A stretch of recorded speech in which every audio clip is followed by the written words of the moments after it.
Good afternoon, everybody. Today is Wednesday, May 7th, 2025, and I call to order this regular meeting of the Board of Trustees of the Monte Union High School District. Dr. Zuniga, if you'll take roll. Yes, thank you, Board President Briones. Start off with Member Ricardo Padilla. Here. Member Qui Win. Here. Member Dr. Marisa Galaviz. Present. Member Dr. Luis Guzman. Present. Member Florencio Briones. Present. All present. Thank you, Dr. Zuniga. We have a full complement of the board and our cabinet, as well as legal counsel. At this time, legal counsel, can you please read us into closed session? Mr. President, with reference to the published agenda, Section A, Subsection 2, Subsection A, Government Code Section 54957, Public Employee Discipline Dismissal Release, 4 matters. Subsection B, Government Code Section 54956.9, Subdivisions D2 and E1, Potential Litigation, 1 matter, and those are the items for consideration in closed session this evening. Thank you, Mr. Legal Counsel. Dr. Zuniga, are there any public comments for closed session items? There are no public comment. Thank you. At this time, the board will recess into closed session and we'll resume an open session at 6 p.m. or at 6 p.m. or as close to 6 as possible. Thank you.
Good evening, everyone. The board is reconvening into open session. Today is Wednesday, May 7th, 2025. I'm called to order the regular meeting of the Board of Trustees of the Monte Union High School District. Dr. Zuniga, at this time, she'll take roll call. Yeah, thank you. Good evening, everyone. Good evening. Member Ricardo Padilla, Here. Member Qui Win, Present. Member Dr. Maritza Galaviz, Present. Member Dr. Luis Guzman, Present. Member Florencio Briones, Present. Student Board Member Andrea Pablo, Present. all present. Thank you, Dr. Zuniga. We have a full complement of the board and our cabinet, as well as legal counsel. At this time, I will invite Kevin Valle from Arroyo High School to lead us in the flag salute. If everyone can please stand. Good evening. Please stand. Face the flag. Place your right hand over your heart. Ready, begin. I pledge allegiance to the flag of the United States of America and to the republic for which it stands, one nation, under God, indivisible, with liberty and justice for all. You may be seated. Thank you. Kevin, if you could remain up here, please. Thank you. If the board will join me down on the floor so we can recognize our student tonight. And as the board makes their way down, I want to again welcome Kevin. Come up here, Kevin. Come up here, Kevin. Kevin is you're okay there. Kevin is a ninth grader at Arroyo High School. He's our guest today. He's a student leader at Arroyo High School. He also is currently on Student Advisory Council and freshman class president. He plays for Arroyo High School basketball, I believe also track and field, if that's correct. All right, and he also enjoys gym, practicing and playing basketball. He has a passion for fashion and his own online store where he resells items like clothes, shoes, and hats. So he's also an entrepreneur. So I want to welcome Kevin, and one of our students we would like to showcase today, and thank him. Thank you, Dr. Zuniga.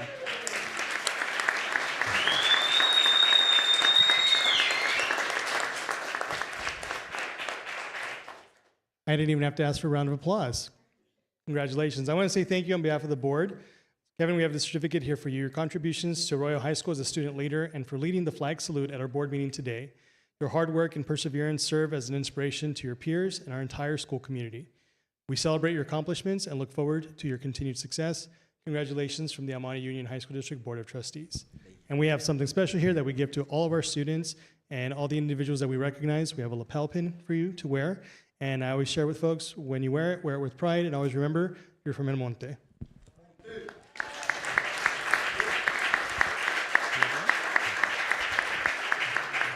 you have any words that you want to share? Okay. Do you have family or parents here tonight? You want to invite them up? Come on, you want to come on up?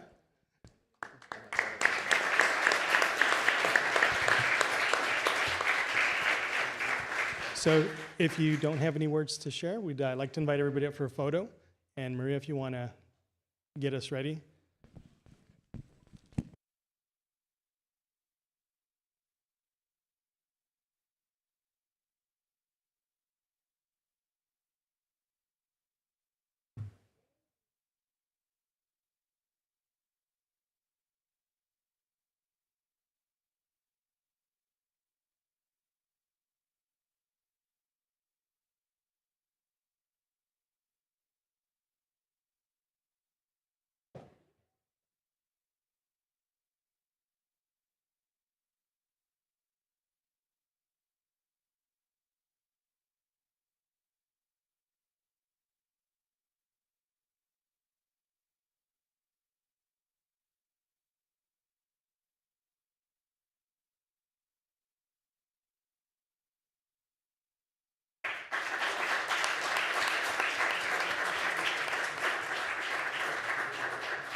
Thank you again, Kevin, for leading us in the flag today. And congratulations to your dad and your brother as well for joining us. Should be extremely proud of him. Okay, at this time, we will move on to approval of the agenda. Is there a motion to approve tonight's agenda? I move to approve tonight's agenda for Wednesday, May 7th, 2025. Moved by Trustee Padilla. Is there a second? I second that. Seconded by Trustee Dr. Guzman. All in favor of adopting the agenda as submitted, please say aye. Aye. Any opposed? Any abstentions? See none, the agenda is approved. Moving on to item number 4. Consider approval of Board of Trustees meeting minutes for April 2nd, 2025 regular meeting. Is there a motion to approve the minutes? Move to approve. Moved by Trustee Padilla. Is there a second? I second. Seconded by Trustee Nguyen. Any discussion? Seeing none, all those in favor of approving the minutes for the April 2nd, 2025 regular meeting, please say aye. Aye. Any opposed? Any abstentions? See none. The April 2nd, 2025 regular meeting minutes are approved by a vote of 5-0. Item number 5, consider approval of Board of Trustees meeting minutes for April 9, 2025 special meeting. Is there a motion to approve this item? I move to approve. Sorry. Moved by Trustee Dr. Galaviz. Is there a second? I second. Seconded by Trustee Nguyen. Any discussion? Seeing none, all those in favor of approving item number 5, the April 9, 2025 special meeting minutes, please say aye. Aye. Any opposed? Any abstentions? Seeing none, the item is approved by a vote of 5-0. Now, item number 6, recognition of the Classified Employee of the Year, Belinda Mora from Mountain View High School.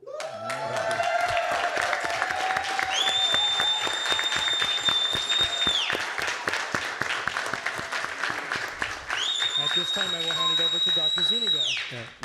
Thank you, Vice President Briones. Again, good evening, everyone.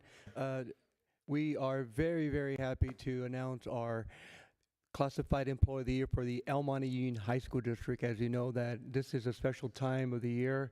It is towards graduation, but also knowing that May is the actual recognition of our classified and also our teachers for the period of May. There's lots of happenings at the school site that I can see, but today we want to recognize a special person who was nominated by the school. We would like to introduce our our principal, who is here to say a few words. Mrs. Torres is going to just to do a quick introduction of our special guest this evening, and then we'll go from there. So I'm going to hand it over to Mrs. Torres. For those of you that are here from Mountain View High School, I think you will echo these sentiments.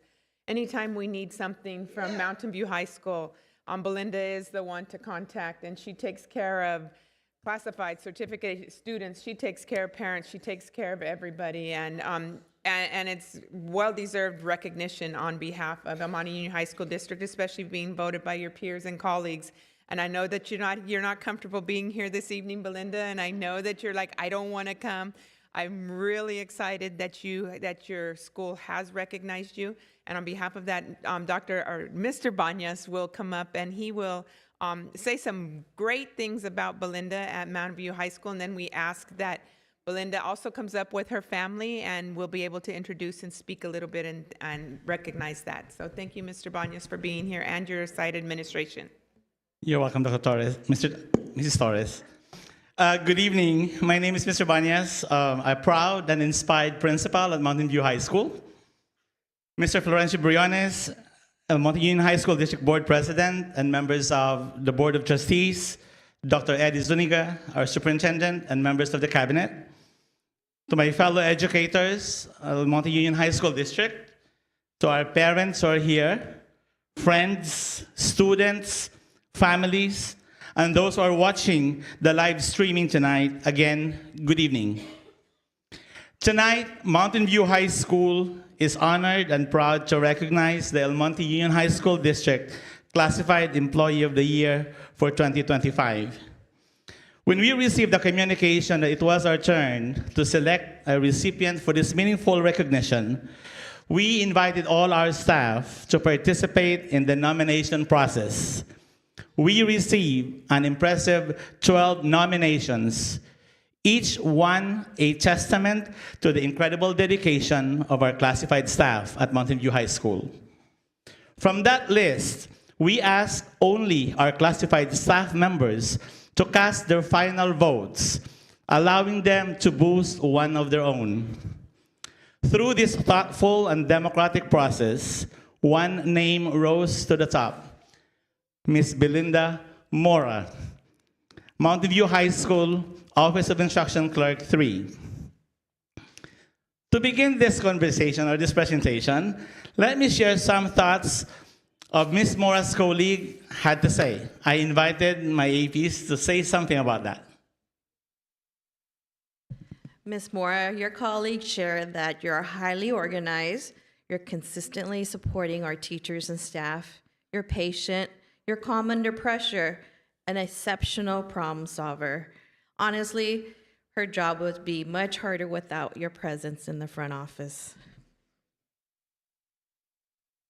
Ms. Mora is an amazing colleague who deserves recognition for her unwavering support, kindness, and positivity.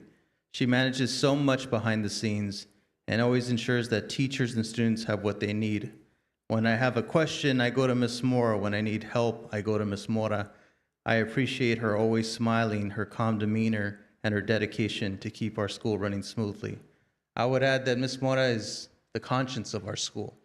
She treats everyone with kindness. She represents some of the very best attributes and values of our school. She does everything the right way. We're very proud of her. She's very deserving. Another colleague stated, I can't imagine managing substitutes every morning and distributing keys during the modernization project. Without Ms. Mora's help, her reliability is unmatched. And on another note, she's a Dodger fan. She's my go-to Dodger person. Any information I need to know about the Dodgers, she knows it all. So thank you, Ms. Mora. Good treatment. Thank you, APs. But Ms. Mora is more than just the heartbeat of the instructional office. As what mentioned, she is also a diehard sports fan. Recently, she served as one of our chaperones for our student attendance incentive trip to Dodger Stadium, and her enthusiasm could rival that of the most devoted fans. Her love for the Dodgers isn't just a passing interest. It is a full-blown passion for all to see. So, if you ever find yourself visiting the desk of Ms. Mora at Mountain View High School, here is a friendly tip for you. Do not touch the Dodger memorabilia proudly showcased behind her. It's not just a decor, it is sacred. Let me share a few fun facts about Ms. Mora. As we said, she is a diehard Dodger fan through and through. Blue isn't just a color, isn't just her favorite color. It is a way of life. She obsessed with Clayton Kershaw, and her desk is practically a mini shrine of the Dodgers. And if I am being honest, if Miss Mora had it her way, she'd probably skip the spotlight tonight and being sitting comfortably in the stands at Lone Depot Park in Miami, cheering on her Dodgers as they take on the Marlins tonight. But being in the spotlight is probably one of Ms. Mora's least favorite thing. But tonight, it's absolutely necessary, because tonight, we're not just recognizing what she does every day behind the scenes, but we are honoring who she is, a steady, kind, and unwavering presence who makes Mountain View High School a better place for all of us. Ms. Mora, your quiet strength, humility, and unwavering dedication reminds me of a quote by William Arthur Ward that says, "Greatness is not found in possessions, power, or prestige. It is discovered in goodness, humility, service, and character." Ms. Mora, you embody all these.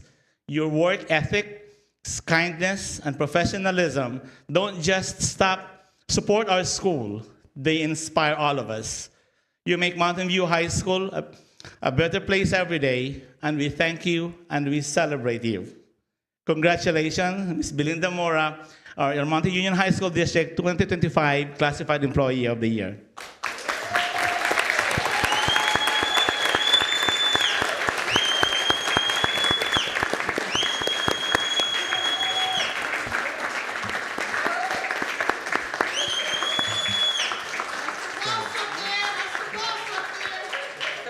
And Belinda, this time, if you would go to the microphone and you can bring up your parents. This is a proud moment for them also, if you can introduce them. Put you in the spotlight. Center. Because now we're going to speak to the audience. No, thank you. If I could have the Mountain View administration and my colleagues join me down on the floor. Before any of us take up additional time, I want to make sure that you have the opportunity to speak without any limits. So, the microphone is yours. I'm not a big speaker, but I do want to say thank you for the nominations and for the votes. This really means a lot to me. Oh my God, I said I wasn't going to cry. You can cry. It's okay.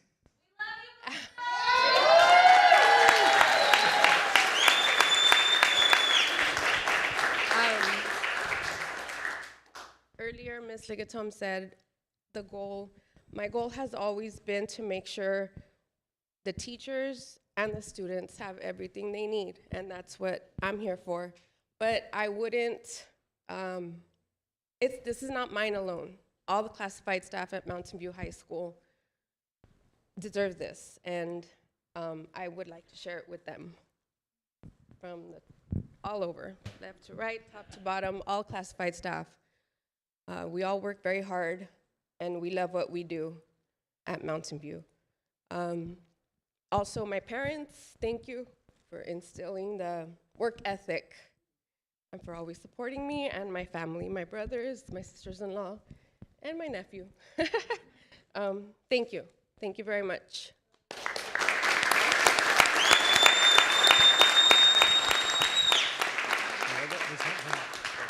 So I'm going to open it up to my colleagues to say a few words. I'll start with Mr. Nguyen, and then we'll work our way down. Your work is so valuable, and you're such an asset that you can spread the good energy. Mountain View already great, already inspired, but you make it even better. For that, as a board member, we appreciate it, and we would, good luck to you, and wish the best of everything to you. Thank you very much. I would like to echo that sentiment. I think it's it speaks very highly of you when you want to share this award with all the classified. Yeah, classified personnel is instrumental to running the school district.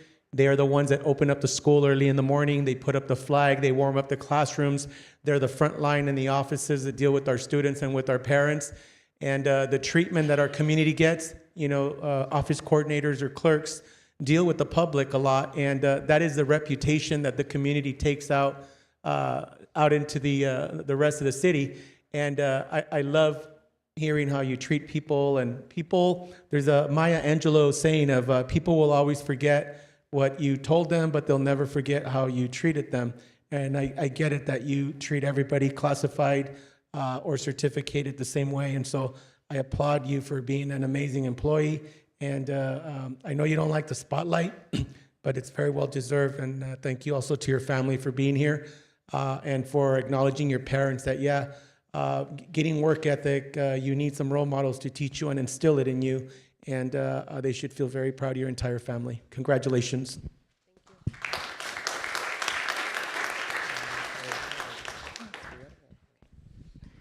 I just want to take a minute to say congratulations and thank you so much for the work that you do. As a school site administrator, I see all those questions that are being fired at y'all in the morning, trying to get people their keys, trying to answer phones, people are running late. That's really stressful to be dodging all of that. And all your colleagues said that you do it like with a smile on your face and you're very kind. And so to keep that composure when you're having that many things thrown your way, that's amazing. So kudos to you and congratulations.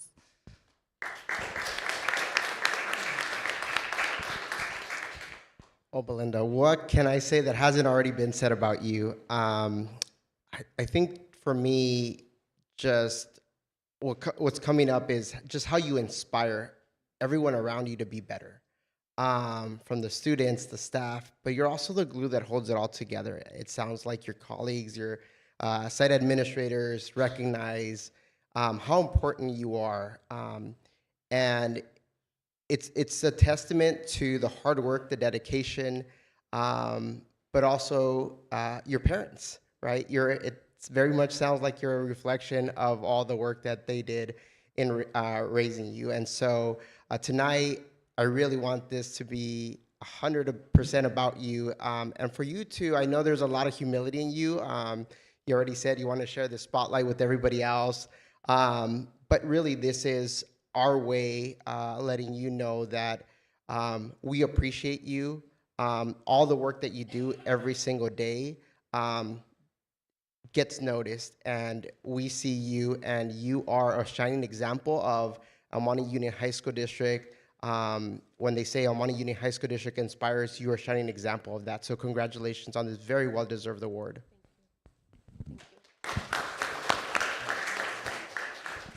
Hello, good afternoon, Ms. Mora. I think I just want to say from a student's view that classified employees are very near and dear to us, because if we can't go to a teacher, we know that we'll always have the ladies in the front. And I think you guys just bring a warm smile even when we're late. But thank you.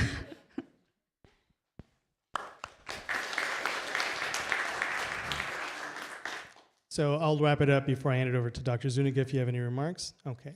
I got to meet Belinda when I worked my final year as a classified employee at Mountain View. And I had been gone from Mountain View for about 5 years. I was assigned to South El Monte High School. So in those 5 years, there was a lot of changes at the administration level, as well as in the classified employees and the clerks, working both in guidance and instruction. So when I returned to Mountain View, it was different faces. And oftentimes, those of you who work at the sites or who work in some businesses, you understand that people become institutions. So you're accustomed to walking into an office and seeing the same person day in and day out, and they are the folks that keep the place from falling apart, really. And so many times it's somebody like Belinda who works behind the scenes, doesn't want to attract that attention, but without you, nothing works, because the administrators here, they get a lot of the attention, a lot of the glory. The teachers get a lot of attention, a lot of the glory. But it's classified employees that are the glue that hold the place together, make sure that things work. And as Dr. Galaviz attested to, you're the person that people go to when they need access to a classroom, when you're trying to find a substitute, when meetings need to be scheduled, when there is an emergency that needs to be handled. Most of the times, you're the frontline person. And it speaks volumes about how highly everyone has spoken about you tonight. And I know as classified employees, we're not used to the spotlight. When I was a classified employee, we always said in the IT department, I think Adrian can attest to this, we're like ninjas. We walk in behind the scenes, we get something done, and then we walk out and hope that nobody noticed that we were there. Same thing with you. You get the job done, you don't ask for attention, but it does not go unnoticed. And I think if there is a day that you're not there, people notice that. You may not know it, but I guarantee you people notice when Belinda's not there that day. So on behalf of the Board of Trustees, and my colleagues, and the entire El Monte Union High School District, I want to say congratulations on being selected by your peers and your colleagues as the 2025 Classified Employee of the Year. Congratulations. Can we have family come on up, and then we'll present the certificate. And family, familia, if you guys want to come up.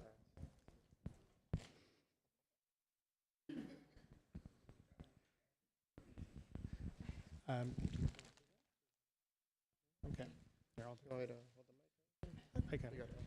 All right, so we do have this for you in addition to the lovely flowers and then this lovely acrylic monument. We have the certificate of recognition presented to you, Belinda Mora. 2024-2025 Classified Employee of the Year. The certificate is awarded in heartfelt acknowledgement and sincere appreciation of your dedication, commitment, and exemplary service to the El Monte Union High School District.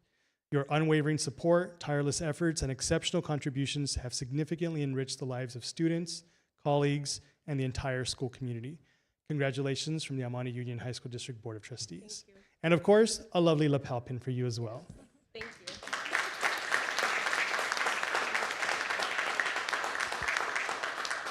We also have this beautiful acrylic monument here for you that you can add to your collection of Dodger memorabilia. Thank you. And then, Andrea, if you want to join us over here, you also get to be recognized for the next year And this very lovely plaque where your name will be added, or has been added already, and will be hanging here in the district office for all to see and look at it in awe. Congratulations.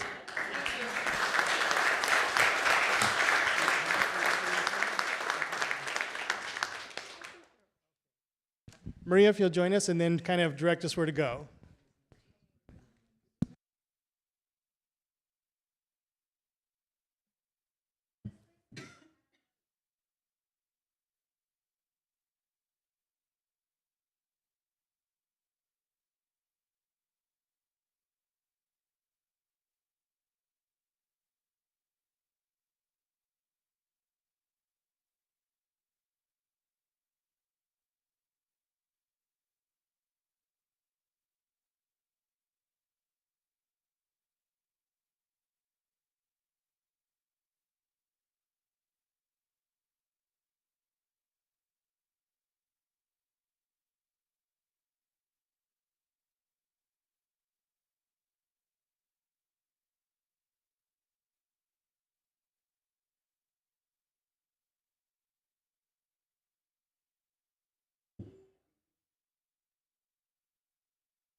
All the Mountain View folks, come on in.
Thank you, everyone. At this time, we're going to take a quick, no, not a quick recess. We will take a 15-minute recess. There are refreshments in the lobby. Please join us in celebrating Belinda Mora as our Classified Employee of the Year. So we will recess and reconvene at 7:10.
Welcome back, everyone. We are now reconvening from our recess. Congratulations again to Belinda, our Classified Employee of the Year.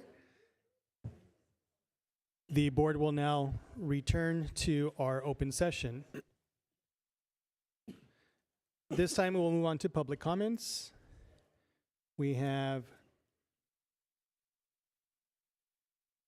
10 public comment cards submitted today. Before we invite up our first speaker, I do want to read this statement to the public. For public comment, each speaker shall have a maximum of 3 minutes. All request forms must be submitted prior to the commencement of the public comment portion of the meeting. Members of the public who wish to address the Board of Trustees on any matter within the subject matter jurisdiction of the Board of Trustees may do so during the public comment portion of the Board of Trustees agenda. However, pursuant to provisions of the Brown Act, Government Code Section 54950 et seq., the Board of Trustees, except under very specific emergency circumstances, will not be able to act on any matter discussed during public comments portion of the agenda until such matter is properly placed on a future meeting agenda.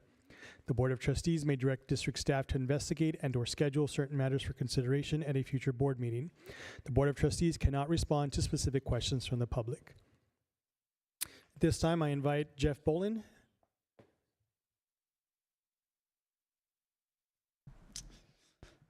Thank you. President Briones, members of the board, my name is Jeff Bolin. I'm proud to have taught at Mountain View High School for the past 27 years. I'm proud to have taught calculus at Mountain View High School for the past 26 years, and a second-year calculus BC class for the past 23 years. I've always felt that the district has supported our program. In the last few years, class size reduction for the students that are our neediest students. Let's keep that going long enough that we can look at the data together. Thank you so much for the temporary teachers that we've seen in the last couple of years. We have two wonderful teachers, Irais Marez and Megan Cornejo, both of whom were here tonight. Let's keep those teachers. Our district would be worse off without them. Our schools would be worse off without them. Our students would be worse off without them. When I started teaching calculus 26 years ago, I started with a program of 16 students. Over the years at Mountain View, I built that program up to over 80 students. Our program is struggling, and we need your help. I've talked with site admin over the past couple of years. I've talked with district admin over the past couple of years, and today I'm here to talk with you. Over the last 4 or 5 years, there's been a breakdown in our pre-registration process, in our class offerings process, in our master scheduling process. Teachers are not included in any decision-making. Department chairs have not been included in important decision-making. After pre-registration, I go up and proactively get the numbers for my classes. I call meetings with administrators looking for a sense of urgency. I did the same thing this year and was promised, I know the numbers look low in calculus. Of course, we're not going to drop our calculus program. Somehow in the last 2 months, decisions have been made. We were told this week that we might not be offering calculus AB next year. This is a disservice to our students. We've been proactive. We have started an accelerated program so that we have a cohort of 30-some students that should be moving from their integrated 2 to integrated 3 pre-calculus to calculus AB to calculus BC over the years. That cohort started this year. They will be in calculus in 2 years. We need a bridge. We need your support. We need to offer calculus AB to our students. Colleges demand calculus. If you go to Harvey Mudd, to UCLA, and you say you're going to be in the engineering program, they say if you are applying and you have not taken calculus, they don't look at your application. I've been visited in the last 2 days by students that are battery engineers looking at a job in Seoul, Korea, a student that's a civil engineer. Online is not an option for these students. My department needs your help. Our students need your help.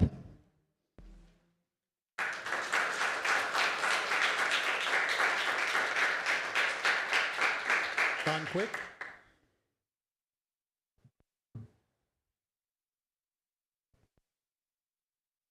Good evening. I would like to yield my time to Jennifer U. Brannon. Ms. Brandon, do you need more than the 3 minutes? Yes. Approximately how much time do you need? We don't traditionally allow folks to yield time to others. Oh, I thought that was the practice, that We- others could yield. I need about 6 minutes. Is there any objection from the board? We'll give you the full 6 minutes just so you can complete your statement. Thank you so much. Good evening, board members, EMUHSD educators and support staff, and community members. I am grateful for this opportunity to use my voice to speak on behalf of my fellow educators. I'm the instructional coach at Mountain View High School. I have been in this role for over a decade, and I've been a teacher at Mountain View for over 20 years, almost 20 years. In this time, I have taught a range of classes from AVID to AP English to theater to Summer Bridge to English language development. As an instructional coach, I have moonlighted as an integrated math teacher, a special ed teacher, a biology teacher. Tomorrow I'll be teaching in a US history class. Come on by. The last time I had a group of students to call my own was in the 21-22 academic year. That year, when we returned from distance learning, I taught ELD with my colleague, Dr. Chris Lewis. It is with this student population, the English learners, the newcomers specifically, that I have learned the most about what it means to be a teacher. I think the pandemic and this year of distance learning made us all realize something we intuitively already understood, that we collectively, as teachers and students, bring all of ourselves, all of our anxieties, past traumas, mental and physical disabilities, and personality quirks, needs, and wants to school every day. And whether we want to admit it or not, we come with the expectation for some of those needs to be met there. We as educators who truly care about this community show up doing our best to meet those needs. The need to be seen, heard, respected, the need to feel like we are improving and getting better at something, the need to learn and acquire new skills. It is with the newcomer English learner students that I felt this reality most keenly. They needed so much, and I felt ill-equipped to meet those needs. I felt the scarcity. So what happens when there is scarcity? Real scarcity or perceived scarcity? Our natural instinct is to cave, to feel overwhelmed by the overwhelming needs in the face of shrinking resources. But when there is scarcity and shrinking resources, what do we tell ourselves? We tell ourselves to try to make the best of it and make decisions based on students' needs and reallocate resources to meet those needs. This board, this district, had the vision and forethought to make the right call to meet students' needs when you created the English learner counselor position. You chose to make the decision based on student needs, and Ms. Miriam Morales was hired at Mountain View High School. In this year, I have seen her meet with newcomer students to complete empathy maps. Ms. Morales guides the students through a set of questions that allows her to get to know the students better, where they come from, their gaps in schooling, things they miss about their native country, who they live here with, and how they feel about those experiences. Here are some samples of student empathy maps with names removed. There are certain patterns that have emerged from these stories. Many of these students have come to this country to live with family members, sometimes pretty distant family members they have never met and feel no connection to. They feel like outsiders in this new country. They feel like outsiders in its new school, and they feel like outsiders in their homes, living sometimes with virtual strangers. In a couple of cases at Mountain View, we have students who came with their children, looking for a better life, not only for themselves, but also for their children. They often feel this pressure to succeed in this country, succeed in academics, and oftentimes they are told to take on wage-earning jobs to contribute to household incomes. In the midst of these traumas of being the outsider, the Resource Center at Mountain View is a space that serves as a consistent, welcoming setting in which they belong. And Ms. Morales, who was once herself a newcomer student in our district, is the embodiment of that consistency, safety, welcome, and belonging. Not only do I see her impact on students, but her role as EL counselor has helped shift the culture at Mountain View. She urges parents to advocate for themselves and their students. She goes into designated ELD classes to give presentations about A through G completion. She works with teachers to support English learners and gives them more information, tells them the stories of these students. So they're not just seen as bundles of academic needs that teachers feel ill-equipped to meet, but these are individuals with unique learning profiles who want to be accepted and challenged. Between Dr. Lewis and Ms. Morales, they can now do regular check-ins with so many more English learner students than ever before. Teachers feel like there is a team to support them when they need help. Instead of feeling that familiar sense of overwhelm, teachers have a team to support them. That is how teachers avoid burnout. When they feel the scarcity, they turn to this team for support. So I ask this board and this district to continue to make the right call and make decisions based on students' needs and keep the English learner counselor position for next year and years to come. Permanent positions for permanent needs. If I had more time, I would also speak at length about the lovely new teachers in our district I have had the privilege to work with as an instructional coach and as a LACO contracted induction mentor. These are not temporary teachers. These teachers are the new energy, the new ideas, the new commitments that we need to thrive as a human organization. Please continue to make decisions with students' needs in mind and continue to fund the staff we need to meet those needs. Thank you.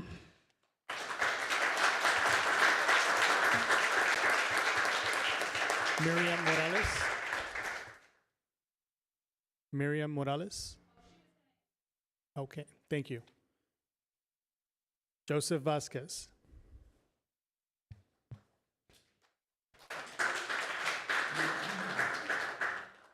Good morning, good evening. Jeez, that's how tired I am. I'm not sure what time of day it is. Board members, district administration, and fellow colleagues and audience, thank you for hearing us tonight. I'm here on behalf of the members of Rosemead High School and of all the sites to show you that we are united in our goal of helping our students, but also to ask you to bring us the stability we need. This can come through timely negotiations and planning. As you've heard, a lot of the budget needs are hurting classroom teachers. Oftentimes, our district relies on temporary teachers. This doesn't help students. Temporary teachers try to build strong, lasting relationships with their students, only to know that at June, they're probably on the road. Temporary counselors try to meet the needs, emotional and academic, of their students, but they don't have the security to know that they're going to be around. This is not creating an atmosphere where students feel they can succeed. Slow negotiations hurt students when teachers and counselors can't focus on their job, when we have to wonder, is this position going to be here next year? Are we going to be able to afford the new inflation rates? Please work with us so that we can focus on our jobs. We see district administration getting administrator positions to help them, while we in the classroom are unable to help the students we see every day who are dedicated to help. Our site admin relies on some of our TOSAs who do a great job of running PDs, of helping students, but yet we don't know if those TOSAs will be there to continue providing that support. Declining enrollment is an opportunity to give students the attention we need by putting more into the classroom. Keeping a stable staff will allow us to plan for the future and help our students achieve their goals. So let's work together for a fair and timely contract that helps the people who interact with our students every day on a daily basis. Thank you.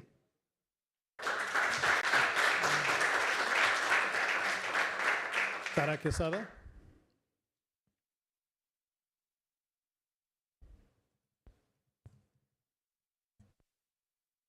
Good evening, buenas noches. I too am here to speak on behalf of our ELD counselors, and I work directly with our sheltered students, with our newcomers at Monte High School.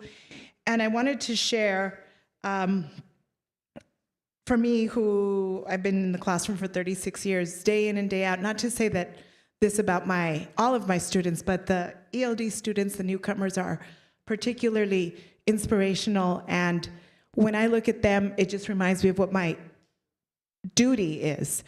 And what sets them apart is their courage. So many of my students in the past they come to this country alone. They have faced so much trauma, the way Jennifer pointed out, and yet, no matter what, they go above and beyond. You see those kids trying everything. They refuse to give up.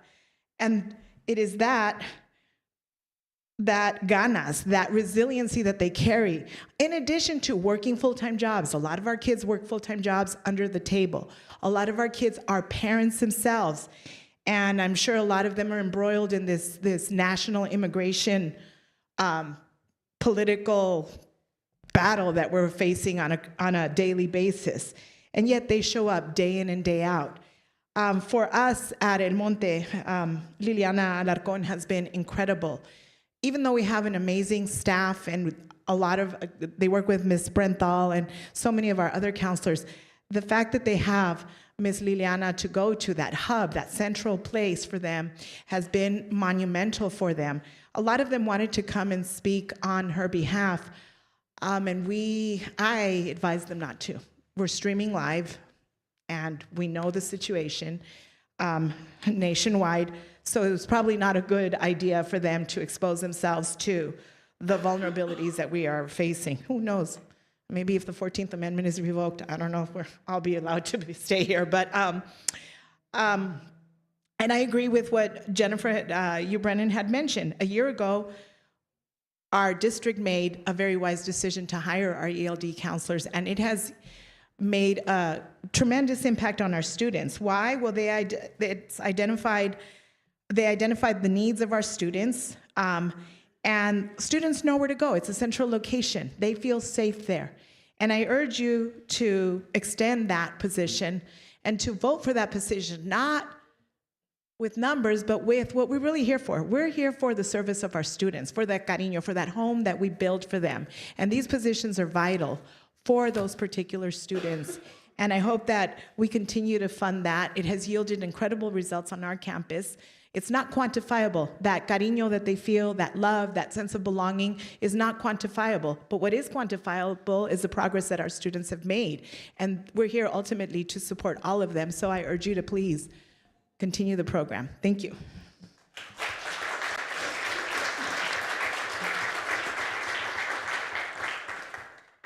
Jean Kudlacek.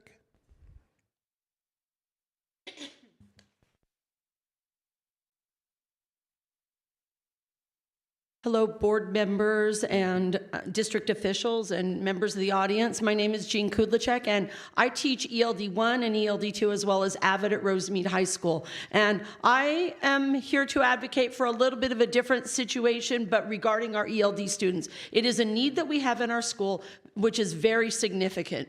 Every year, one simple fact occurs at Rosemead High School. Our newcomers do not register at the beginning of the year. My ELD 1 class this year had 6 students upon registration. By October, I had 25 students. And the situation is that we need to start the year with 2 ELD 1 classes. We were told, and we have been told that because the 6 little kids in my class were not sufficient to justify another section, that we could not have another section. But the same thing happens every single year. When we don't get sufficient sections, and we know that these students will continue coming, which is a wonderful thing. I love my kids. I love being able to work with them. I love all of the challenges they face and helping them to overcome the challenges that they face. But they need to be able to have a classroom where they have consistency, a classroom where they have a teacher who they know is going to reach out to them and who is going to help them. This year, what happened in our classes is that, well, it's not just this year. Every year that we don't have sufficient ELD classes, because we base everything on that number at the beginning of the school year, we do a disservice to our children. And to our students, what ends up happening is this year, we all of a sudden in October, it was like, oh no, it's a tragedy. We have too many ELD students at Rosemead High School, so now we have to scramble. Our administrators have to try to figure out a way to cobble together something that might work. And I was thinking about it. We ended up with a situation where we would have about a third of our ELD newcomers ended up having 5 different ELD classes and teachers throughout the year. No consistency, 2 subs as a part of that. And for me, this was something that can always be avoided. We always know that our numbers are going to grow. That is a given. It is something that we need to take into consideration, and we need to have these additional sections for our ELD newcomers so that they can grow, so that they can progress, so that they can be able to speak, read, write, and listen as they are supposed to in their classes. Please look at the data, look at how many students we have. I received a new student right after coming out after spring break. I'm receiving new students. We need to take that into consideration. We need to understand it, and we need to give our students the sections that they deserve. Please, I'm begging you.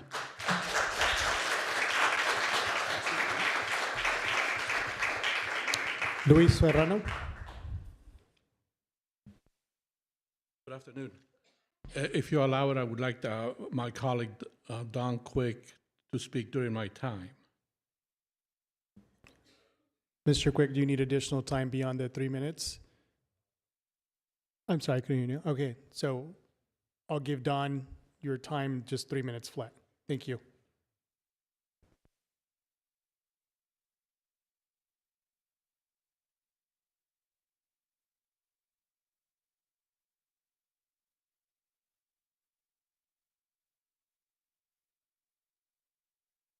When I don't know what to say, sometimes I just have to sing. And right now, it's just one of those times. Definitely going for pay equity, fast fair contracts. But you've heard that before from me.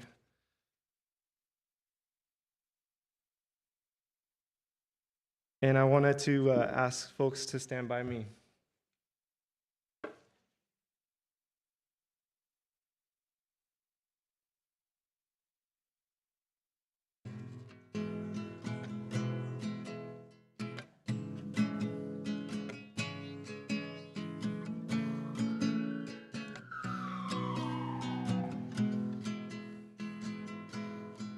When the night has come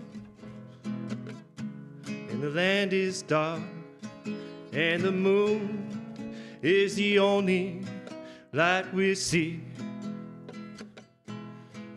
oh, I won't be afraid. No, I won't be afraid. Oh, if you stand by me. So darling, darling, stand by me. Whoa, stand by me. Stand by me, stand by me. If the sky that we look upon should tumble and fall, or the mountains should crumble to the sea, I won't cry, no, I won't shed a tear, just as long as you stand by me. So darling, darling, stand by me. Whoa, stand by me, just as long as you stand by me.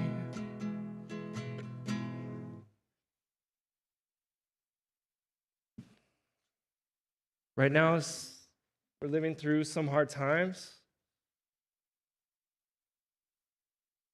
I'm so grateful for all of you standing by me in so many different ways. And as long as we keep standing by each other, we can get through it all together.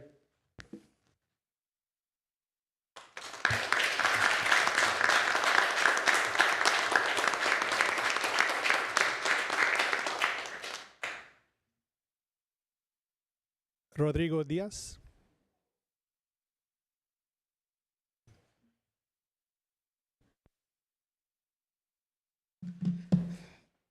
Hello, good evening, board members, district administration, and audience members.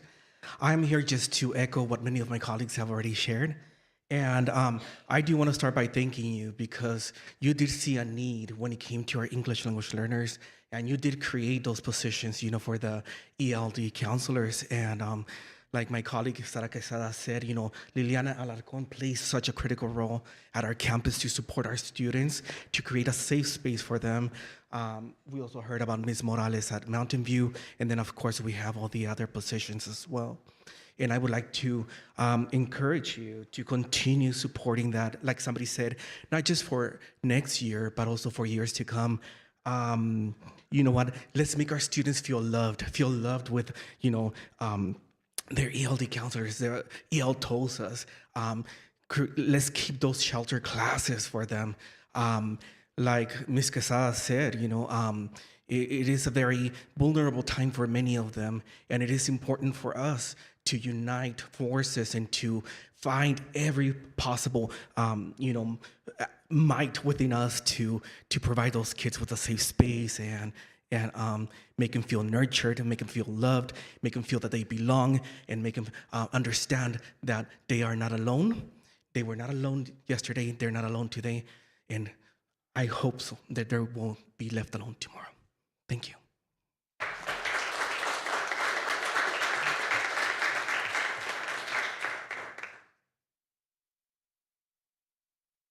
Jesus Torres and Jeremiah Maldonado.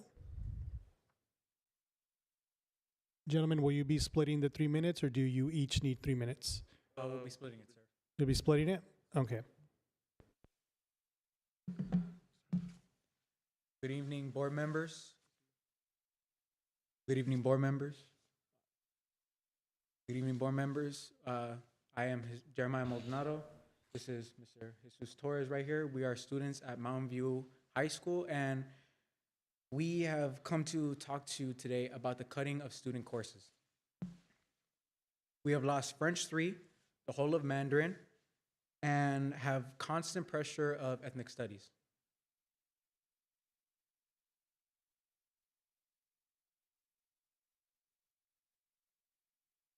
Students that we have spoken to have stated that students that we have stated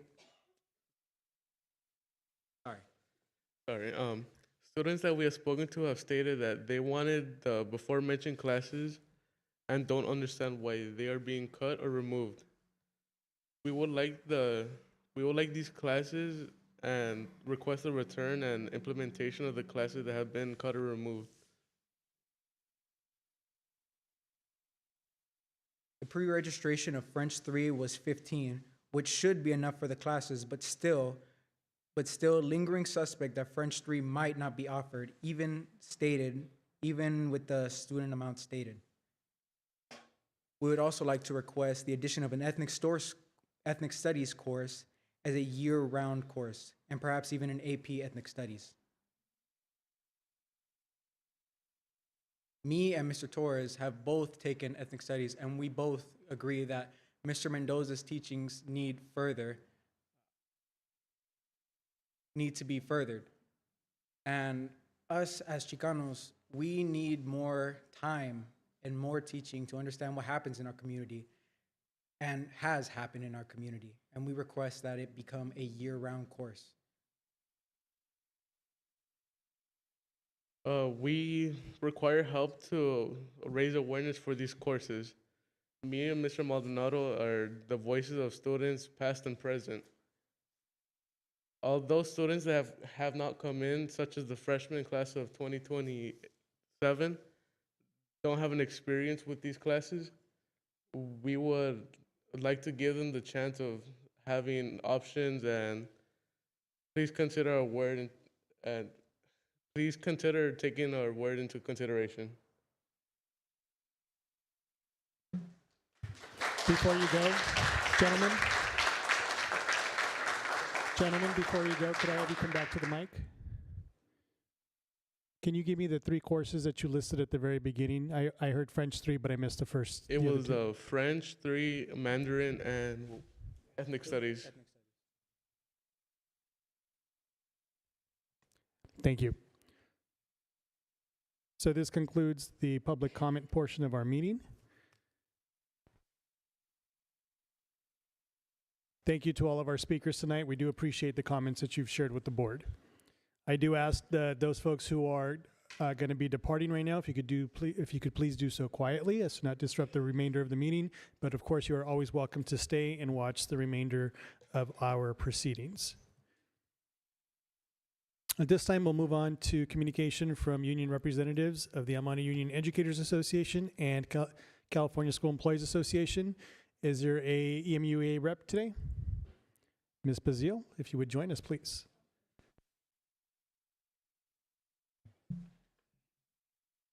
Right. Okay. So I would like to start actually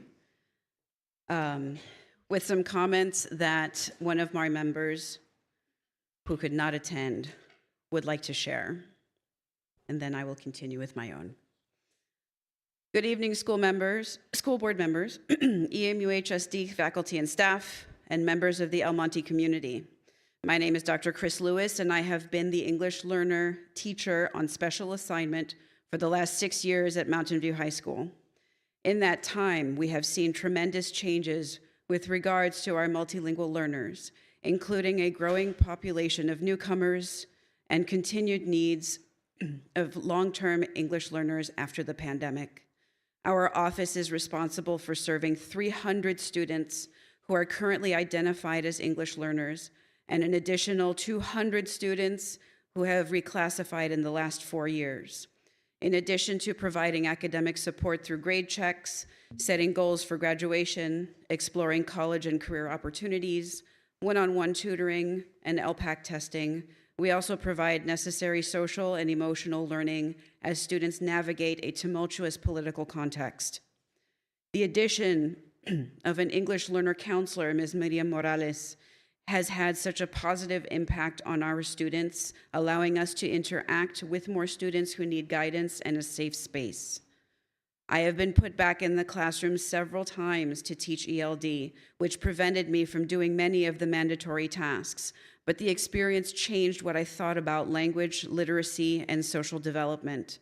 Our newcomers require intentional connection to ensure that they have the resources needed to be successful in a new country and a new education system.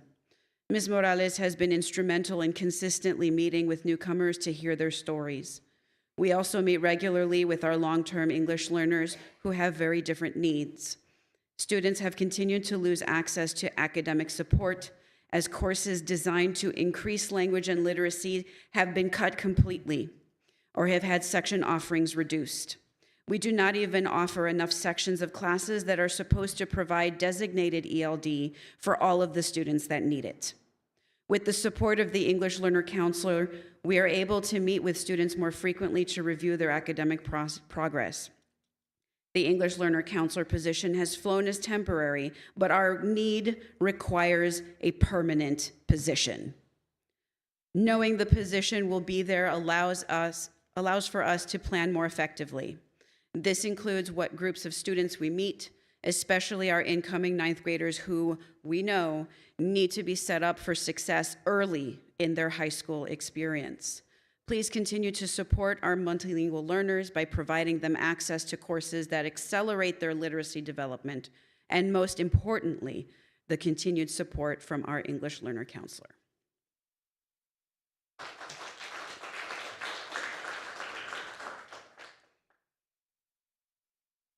And now, good evening, everyone. In just a few weeks, we close the books on another academic year. The smell of success is already in the air as we're already celebrating the accomplishments and bright futures of a healthy crop of graduating seniors. Students can feel summer break creeping up, teachers too, looking forward to some well-deserved rest and relaxation, at least until summer school starts. We can all agree that while this semester in particular was replete with unexpected surprises, like with the fires and attacks on public education in Washington, D.C., we came together and worked numerous things out to support each other. So it's been a pretty decent year in many respects. Here comes the but. While we have much to celebrate, we are also feeling haggard and unappreciated, which is particularly sad when this is supposed to be Teacher Appreciation Week. EMUEA had its last executive board meeting a couple days ago. And for the entire meeting, all I heard was heartache, fear, and frustration. Heartache about the people we will lose and have already lost. Heartache about what courses and programs will be cut next year. Heartache about how staff and students alike feel helpless and anxious about how these reductions will affect them. Fear about the ongoing DOJ investigation. Fear about the economy. Fear about the possibility of layoffs next year. Fear for the safety of their students and themselves. Frustration about when they've asked for resources for their classrooms and students, and those resources are denied. Frustration about when they have been told to take on more and more responsibility without compensation, or just do more with less. Frustration about when they've had to send yet another email for an update on fixing a problem that is months old. Frustration about the lack of communication about pretty much anything. Frustration about inequity across departments and campuses that has resulted in preferential treatment. Frustration about how they've been bullied by administrators, even at staff meetings, and not having any faith in the systems that should be protecting them from that bullying. Frustration that every day must be a struggle just to do our jobs and serve our students. We've got a lot of feelings, and we're tired. As we finish the 24-25 school year and look forward to the summer, we want next year to be better. We want to do better by our students and support them in every way we can by keeping cuts as far away from the classroom as possible. We want to talk to each other and relate to each other better by building and especially maintaining transparent, respectful, and professional partnerships between labor and administration. We want to negotiate better by pulling up our sleeves and getting down to business on as much as we can before June, having constructive debates, and finding common ground to actually solve the problems we have. Like someone said earlier, permanent solutions for permanent problems, or something like that. We want to lift everyone up better by giving them the resources, the pay equity, the time, the autonomy they need to best serve our students. So let's get better together. With that, I bid you all a great last few weeks of school and a great summer. Thank you.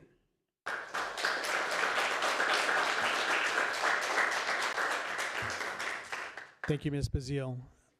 Representative for CSEA Chapter 11, welcome Ms. Lisa Chambers.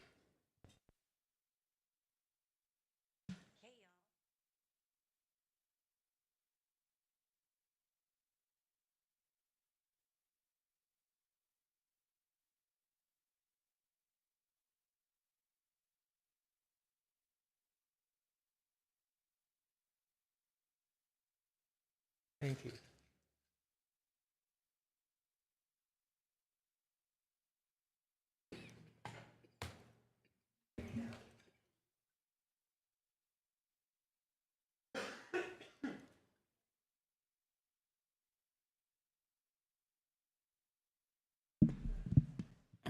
So this year, Classified Employee Week will be May 18th to the 24th.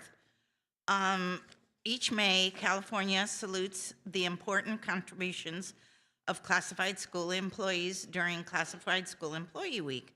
This year, we will be celebrating the theme, Trusted, Inclusive, United.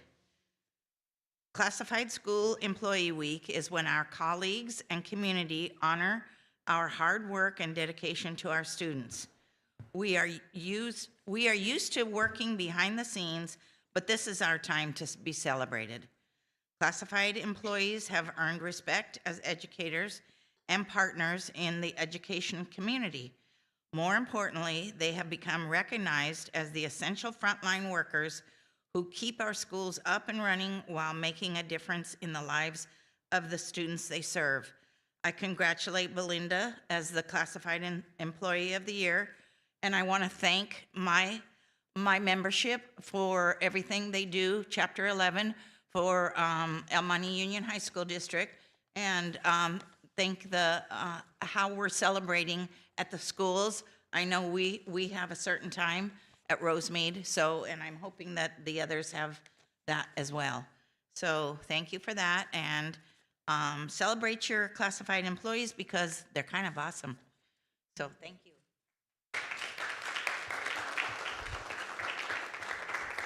Thank you, Ms. Chambers. Thank you to our partners with the EMUHSD and CSCA Chapter 11 for being here tonight. This time we'll move on to oral and written communication, starting with item number 1, public hearing notice, items A through B, initial proposal from the El Monte Union Educators Association to the El Monte Union High School District, and from the El Monte Union Educators Association Adult Education to El Monte Union High School District. Initial proposal of the El Monte Union Educators Association, EMUA, to the El Monte Union High School District, EMUHSD, for the 2025-2026 school year. And initial proposal of the El Monte Union Educators Association, Adult Education, to the El Monte Union High School District for the 2025-2026 school year. Is there a motion to open up the public hearing? I move to open up the public hearing. Public hearing is now open. Dr. Zuniga, do we have any public comments for public hearing? Not that I'm aware of. Okay. No. There's no comments for the public hearing. There's no discussion from the board. I move to close the public hearing. I'll second that motion. Motion's been seconded. Public hearing is now closed. Moving right along to board superintendent announcements and communications. We'll start off with Dr. Zuniga. I just have one announcement here. I'd like to congratulate Fernando Arla Desma for their WASC accreditation. We're moving on to 4, right? For the communication, for the WASC accreditation. I think a couple weeks ago we were informed by the Accrediting Commission for Schools, which is your WASC association, announced at the spring 2025 commission meeting that the WASC commissioners have determined Fernando Ledesma's continuation high school meets the criteria for accreditation, and that this accreditation status is based on all the information provided by the school, including the school's report and the satisfactory completion of the accreditation visit. The decision of the commission was to grant a 6-year accreditation status through June 30, 2031, and a mid-cycle review during the 27-28 school year. I want to commend the team there for not only preparing for the accreditation visit, but when you prepare for accreditation visit, you just don't prepare. You live it. You're doing it every day. Mm-hmm. So when people come and visit your campus, this team, they're reaffirming what you're writing in the book is actually happening every day in the lives of our student learners. And that was evident through the eyes of the WASC committee members too. So again, congratulations to Ledesma High School. We look forward to another successful, mid-year in a couple of years. The other item that I had is, as a reminder, I did inform the board, because of the quick turnaround, we are completing the El Monte High School track and field stadium project at the end of this month, because it's been our custom to welcome, the opening of the facility before even the graduation. We'd like to try to squeeze it in, and that date is scheduled now for Believe it's a Monday, the only day we could have actually, because it does get back to us on Friday. So that following Monday will turn around on June 2nd. It would be at 5 p.m. That gives us enough time to do the ribbon cutting celebration and then to prepare ourselves for graduation in the next 2 or 3 days for our students to practice and prepare the backdrop and everything else too, which should be a successful graduation. You said June 2nd, 5 p.m.? Yes. Okay. And that's it for this evening. Thank you, Dr. Zuniga, and thank you for being such a trooper. I know you got sick on our trip to DC, and I'm glad that you're feeling better and you sound a little bit better, but take some time to yourself, get some rest. We'll try to keep tonight's meeting a little short, or as short as possible. Moving right along to board communication, I will start off with our student trustee, Ms. Andrea Pablo. Hello, good afternoon, everyone. So as for what us students have been doing, specifically the Student Advisory Council, we just recently, last week, had our District Leadership Day, and although we missed Dr. Zuniga, me and Mr. Freddy Arteaga did a pretty good job at maintaining calm. The person helping us with the event, Mr. Keith, he was a very, very, very enthusiastic person. I think we really liked him. It was a great experience. As well as we just recently also had our second to last SAC meeting, and where we talked about Asian American Pacific Islander Heritage Month, mental health awareness, National Teacher Appreciation Week, and Classified Employee Week. We will also be having our next student advisory meeting the 19th of this month, a Monday. You guys are all welcome to come. It will be here at the district office. And we will be electing our two student board members, a junior and a senior. And then congratulations to all the schools who have had their proms, the track and field events from our Mission Valley League, as well as good luck to everyone taking their AP testing, especially those who are taking AP tests for the first time. That's all. Thank you. Thank you, Trustee Pablo. Moving on to board member communication. Board, if there's no objection, I think the last time we had a regular meeting was a month ago, so there may be a few items to share from everybody, plus most of us attended a pretty lengthy trip to DC that we probably want to report out on. So if there's no objection to 7 minutes per board member tonight? Good with that? Yeah. Okay, so we'll start with Trustee Nguyen. Okay. From the last board meeting, I left out something about Fernando Ledesma High School. Dr. Zuniga and I went visit, and we discovered that we have a student celebrity and prodigy in Ledesma High School, and the parents are well resourced, but they chose Fernando Ledesma for their children, to go over there to study, and that's a wonderful thing. And this student been celebrated on all the media, TV, people. Ellen DeGeneres, very, very famous. But her parents chose Fernando Ledesma for her home school, and that's congratulations. The second activity I went to is the Mountain View High School welcoming WAS committee. Kudos to the leadership team, Mr. Banyas, and all of the assistant principal and the staff.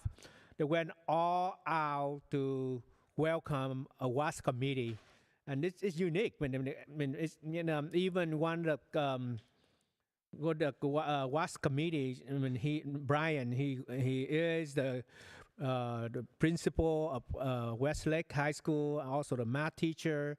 And, we have a long talk regarding math and how he taught math and so on, so on, so. And he understands that, the school have a lot of challenges, with the environment, with the demographic.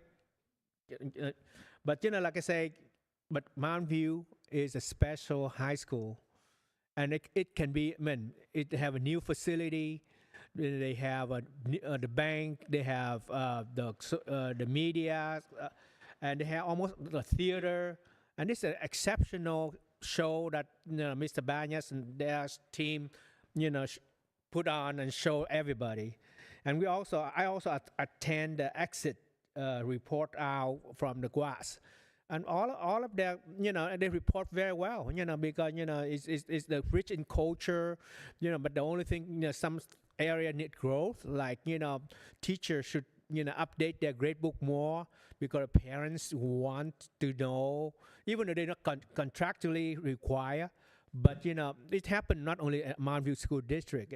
It happened to a lot of our school side because the teachers are not required to update the grade book, but parents want to have update their grade book often so they can follow up with their children and work with their children.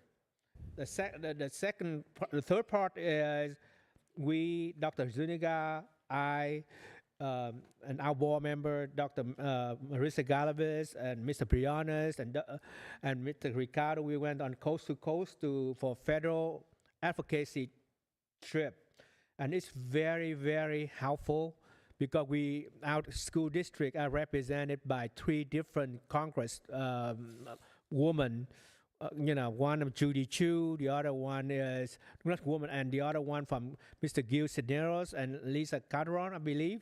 I went with Judy Chu, and when we went in there, we tried to present the problem with federal funding, especially special ed funding and all the E-rate connectivity. There are a lot of issues about funding, but fortunately, Miss Judy Chu already know because she's been a teacher. She's been on top of the issue. And her husband also, the board member also. So we don't have to speak much. You're like preaching to the choir. All she gave to us is the hint. The margin to win the bill is very thin. All we need only 3 people from across the aisle. And she gave us a name to work on. Then we have the bill passed. So, I went an extra mile. I went to, I tried to contact one of the Vietnamese American Congress, newly elected Congress. He's Republican, put that way. But it's hard. It's hard because they're very loyal to their party. Mm-hmm. But, so that all we need is 3 Congress person from the other aisle just to pass the bill. So that's what we know. Yep. And it's a wonderful thing to know. But, across from 50 states, I hope we can have at least, 3 or more to win the vote. And 4 is, I was invited to the Cinco de Mayo celebration at Rosewood High School. And kudos to the community liaison, Diana Aparicio Vargas. She just performed, get all the Latino parents together, put on the, the folklorical dance, piñata, all the drink, and all the chip, all the salsa. People enjoy it. It's just a wonderful thing, and all the parents are very happy. This is the first time they're able to show that they want to get more involved in school, and I hope it can happen over and over again. Thank you to Ms. Sally Nitro, Joe Vu, and all the staff member over there put on a very, very, very excellent Cinco de Mayo celebration. I also a couple of days ago, I also attended a meeting with Dr. Andre from Mountain View School District, the superintendent of Mountain View District, and Assistant Soup, Dr. Mercedes Gomez. Before I come, I had a conversation, a meeting with Yolanda Emerson. I just provide them the number. For the Math Academy, there are only like 25 kids, 6 from Parkview and 19 from Twin Lake and Monte Vista that attend the Math Academy. And I questioned Dr. Andre and the Assistant Soup, why is it such a low number? You have so many kids. And they say they don't focus on it. They don't promote it on it. They say, and math is the biggest issue in Mountain View School District. And it should be promoted. And he promised he will promote it, and he will contact Ms. Yolanda Emerson. Is there time to establish a math academy, and also, you know, you're going to talk to Dr. Zuniga. I don't know if it happened or not, but that's what he told me. So, you know, we have, you know, a conversation over an hour, you know, talking about, you know, what can we do to work together as a unit so we can move, you know, together, you know, to elevate to another level. Mr. Nguyen, if you could wrap up your comments. Okay, so, and that, I have one announcement to make, very quick. So, I just received a letter from the the city clerk of Rosemead, Erica Hernandez, and from the office of Mayor Margaret Clark. She's going to recognize 5 students from Rosemead High School. The first one is Carmen Ong, incoming Yale University freshman, have a full ride Questbridge scholarship and $50,000 Southern Edison scholarship. The second person will be Aura Gallardo Munoz, a Princeton freshman, incoming Princeton freshman, also full ride Questbridge. And Alexis De Prima, you know, also accept to all the Stanford, Ivy League, Yale, Columbia, University, UPenn, UCLA, UC Berkeley, UCSC, Pepperdine, and another one, Alisa Lai, is admitted to Yale, and Menching Chen is a Gates Millennium Scholarship recipient and also admitted to USC.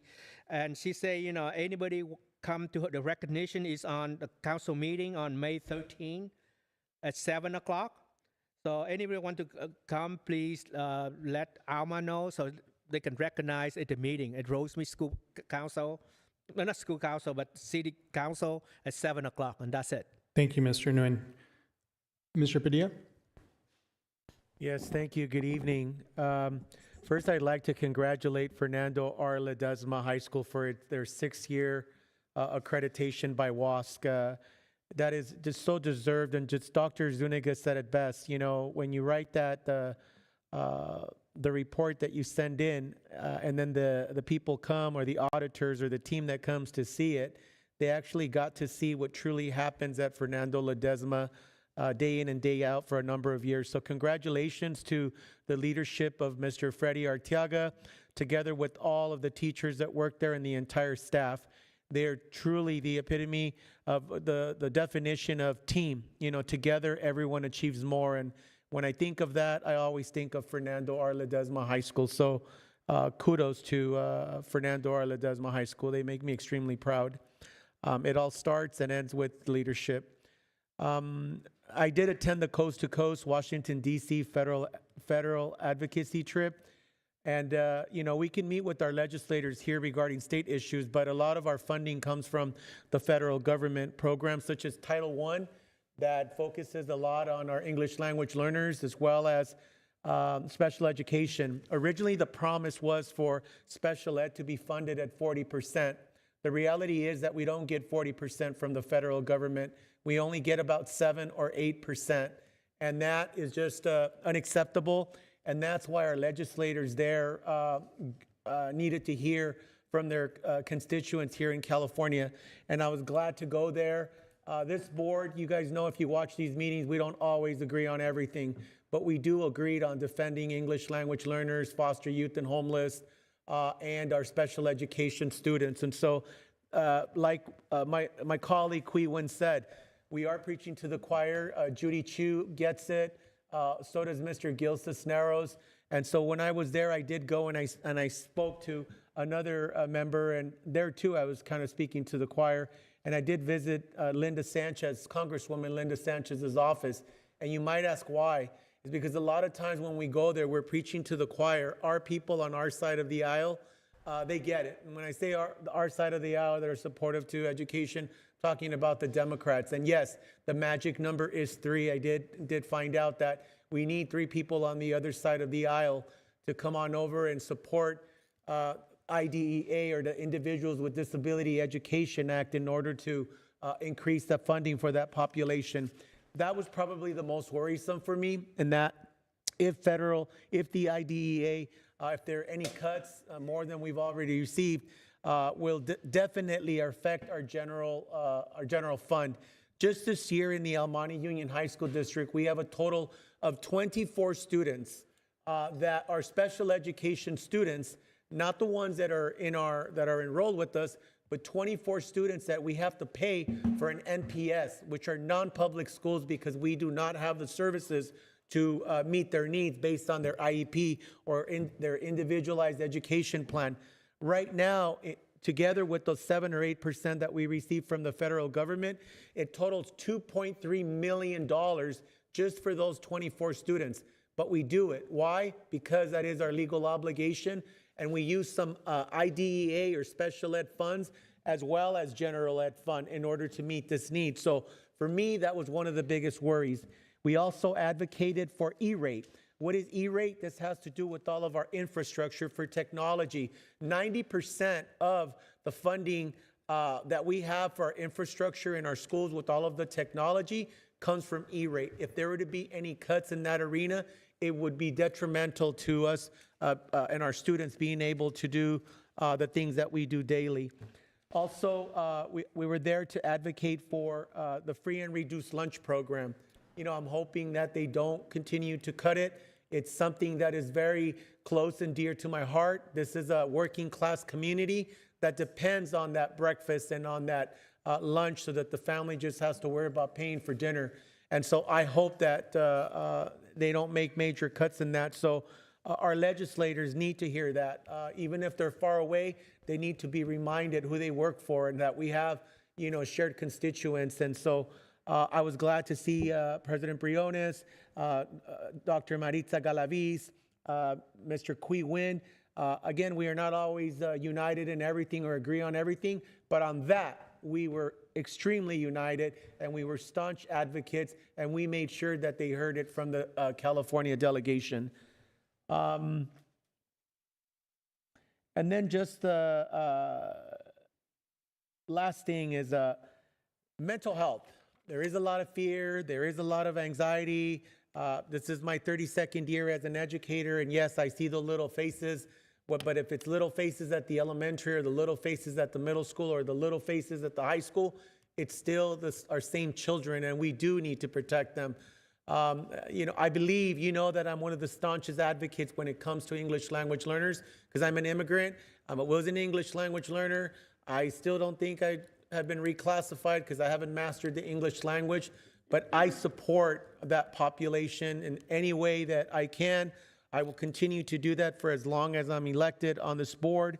They are a very fragile population that needs all the support, and we need to be the voice for those students, just like people were a voice for me before I was able to get an education. And we have to put our money where our mouth is, and I always say that. It doesn't sound pretty. I've even been criticized for saying it like that.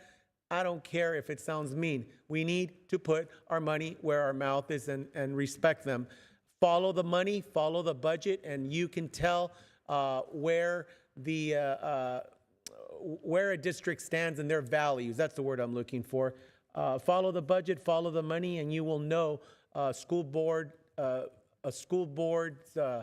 values in this district. And I just feel very lucky to be on this board, to work with my colleagues, and I love hearing everybody's point of view. And again, we will not always agree, but on defending our students, we will always do that. Lastly, on the mental health, find 10 minutes in your day to just close your door and do yourself. I know we say it all the time and we're highly educated and we know to do it, but we never do it. So this is a reminder. Take your 10 days, close your door, go out, walk, turn your phone off, walk on the field, walk on the track, and if the phone rings, let it ring. Take your 10 minutes, because if there's ever a time that we need mental health, it's now, because of everything that is happening in so many different areas. That's it for today, President Briones. Thank you. Thank you, Trustee Padilla. Trustee Dr. Galaviz. Good evening. It's been a while since we've been back up here, but we have been traveling and been able to do a few things. I was able to attend Coast to Coast. I think one of my favorite things from Coast to Coast was that we were able to work with school boards in our area. So we were able to connect with other school board members, and we all got up there to advocate for the same things, right, for our students. And I think that part where we got to build community with our local districts, our districts around us. I think that's really important. So we were up there kind of like what they shared, advocating for Title I, low income, low performing, Title II, professional development. We need that. We need those funds so that we can continue to provide these PDs and professional learning opportunities for our educators, for our classified staff, for our management, leadership. I think it's very important. Title III, to continue to focus on our English learners. So I know tonight a lot of people spoke about English learners, right? And they talked about cutting SF funds, right, which are all our title funds. I think it's important that the community knows that that's coming down on us, that from up above, way beyond us, they're talking about cutting all the funds to, or cutting not all, but big amounts of the funding to these programs. So I think we just need to keep that in mind as we move forward. And then, of course, Title IV, which helps us with all our enrichment, focuses on music and every, like, music, anything, theater. I know El Monte City School District, they do so much with, like, theater and helping our students with those things. So I think it's just really, really important that as we move forward, we're paying attention as a community to a lot of what is said and a lot of cuts with funding. There was a lot of talk about cutting IDEA funds, which does support our special ed population. These are all just really detrimental things for education right now, and cutting these resources, and even just by a little bit, will severely impact the number of employees we can have, the number of programs we can have, the number of professional development opportunities. And these are not decisions that we're making, right? We went to go advocate as to the importance as to why we need to keep these things. Some other things that really hit close to home, like Mr. Padilla shared, was the waiver, right? So they're talking about perhaps cutting the lunch waivers right now. If you have a certain percentage of low-income students, you're receiving this waiver that you can just waive everyone from having to pay for lunch. I remember when I was a kid, sometimes if we didn't pay for our lunch, or my little sisters didn't pay for their lunch, the cafeteria could only give them like milk, right? To go back to those times would be horrendous. And that was something that we did advocate to Mr. Cisneros when Mr. Briones and I, Trustee Briones and I, met with him. We talked about how we don't want to move backwards. We are looking to move forward. And in education right now, it feels as though we are headed into some really dark times with our current administration. And that's very scary. And I think we just need to acknowledge that. But it was a great opportunity to be up there, advocate. We did meet with the congressman, along with Azusa Unified was in our group, West Covina, Baldwin Park, Bassett, El Monte Union. I think that covered all the groups. So there was a great opportunity to get in the room with Mr. Cisneros, advocate. He was very supportive of us. He said, yes, we're all on the same page. We're all fighting the good fight. So thank you to Mr. Cisneros and his team for taking the time to meet with us. Another event that I was able to attend, everything's kind of blurring together because it's that end of the school year, so we're all in a rush, but I was able to attend the El Monte Women's Club Scholarship Dinner at Fernando R. Ledesma. I was only there for a brief amount of time, but it was a great event. I just want to get this right. The folklorico was there from Rosemead High School, so I was able to see Rosemead High School's folklorico perform. And then I also want to thank Councilwoman Sheila Crippen because she was in attendance, and also Mayor Ancona. We appreciate the City Council's support with being at an event where our students were receiving scholarships. I know a lot of people up here that are sitting up here donated. I'm not going to point out who they are, but thank you for donating for our students. And then lastly, I was able to do something that I think was the coolest thing that I've done so far in the last few weeks. Fernando Ledesma hosted a blood drive, and so when I was out at their open house a while back, I spoke with Miss Holt, I believe is her name, Lisa Holt, and she was telling me about the blood drive event, and I said, hey, when you do that, please reach out to me. I would love to donate blood and participate in the school's activity, because I think that's really important, right? Making sure that we're getting in and we're participating. So I was able to go over to Fernando Ledesma. They partnered with City of Hope. They had an amazing setup. like a station just to prepare. And that was a really, really neat activity. They said that they donate blood 3 times a year, once around Halloween, Valentine's Day, and Mother's Day. So if anyone is ever interested in participating in Fernando Ledesma's blood drives, reach out to Lisa Holtz, because City of Hope really appreciates our support, and so does Ledesma. Thank you. Thank you, Trustee Dr. Galaviz. Trustee Dr. Guzman. Yeah, thank you. I just have one brief announcement on, speaking of mental health. As everybody knows, Mental Health Awareness Month is this month. So the county is, Department of Mental Health is doing the Take Action for Mental Health across the county. But this year they decided to focus on students, particularly college students. So they're going to be hosting 8 major events, one in each area of the county, San Gabriel Valley being one of them, and then Service Area 7, which is East LA, being the other. But they are going to be having on Tuesday, May 13th at Rio Hondo College, which is Service Area 7, from 11 to 3, the event for the East LA area. And then on May 28th at Pasadena City College, and that's for the San Gabriel Valley, from 11 to 3 as well. It's open to the public, but I just want to encourage all of our families and staff to attend if possible. Those are the 2 community colleges that our students belong to. And so I thought it was really cool that the county decided to uplift Rio Hondo College and Pasadena City College as 2 of the 8 areas where they're going to do their major county mental health events. And that's it, President Briones. Thank you, Trustee Dr. Guzman. And I will reset my timer and try to keep it to 7 minutes. So thank you, everyone, for being with us tonight. Those of you who were in attendance earlier, who are still with us in person, and those who are watching at home. Several events since our last board meeting. I had the opportunity to attend the Amani Rosemead Adult School Student Appreciation Barbecue. Thank you to the faculty and staff for hosting that event every year. It's just a wonderful event to see student performers and to catch up with the faculty and staff there at MRAS. It's just such a wonderful event that they host every year. And as I always say, MRAS is such a jewel, a hidden jewel at that a lot of people don't know about, and I think we need to promote it a lot more. I also had the opportunity to attend on April 16th the Amani Rosemead Adult School and Adult Transition groundbreaking celebration for our Rosemead property. I want to say thank you to Trustees Liu and Silver from Pasadena City College, as well as Board Member John Quintanilla from Rosemead School District, and Mayor Margaret Clark and Mayor Pro Tem Sandra Armenta for being there at the event. It was just wonderful being with so much community that day, celebrating the beginning of this wonderful project. And I look forward to the ribbon cutting in a few short months, hopefully less than the projected 20. As my colleague mentioned, I also had the opportunity to attend the Amani Women's Club Scholarship Dinner this past Friday, May 2nd.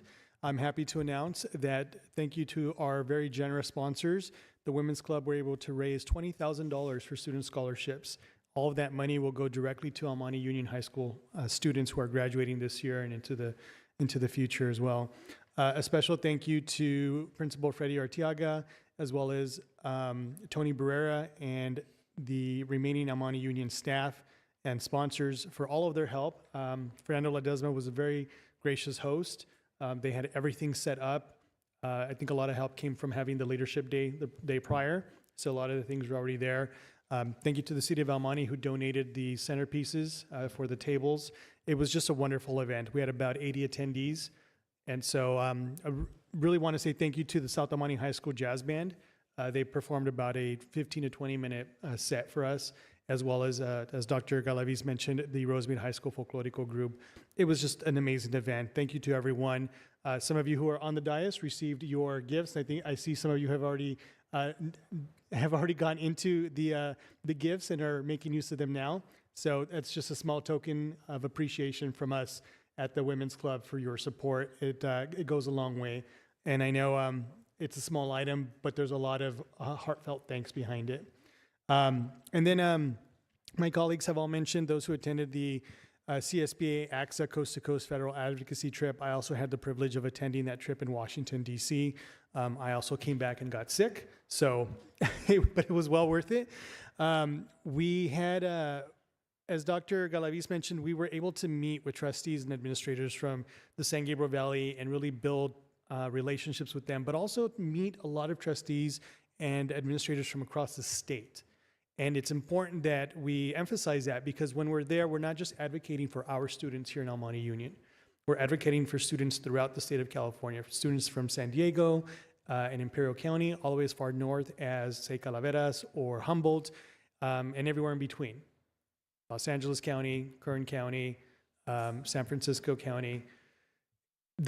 California is such a diverse state. There's so many different needs. And so when we go and we advocate, we're not advocating just for our students. We've talked about special ed funding through IDEA. We've talked about school lunches. But we also go and we advocate for rural school districts. There are rural school districts in 50 counties in California, including a few here in LA County. Most people don't think about LA County as being a rural area, but there are some areas, and why it matters is because those rural school districts, most of the land within their districts is federal land. I met a trustee from Northern California. Their school district covers 3 national forests, which means there's very little to no tax base for them. So when we go and advocate on the Hill, we're asking for reauthorization of the Secure Rural Schools Act, which provides funding for school districts in rural areas, particularly those that have large federal lands within their districts.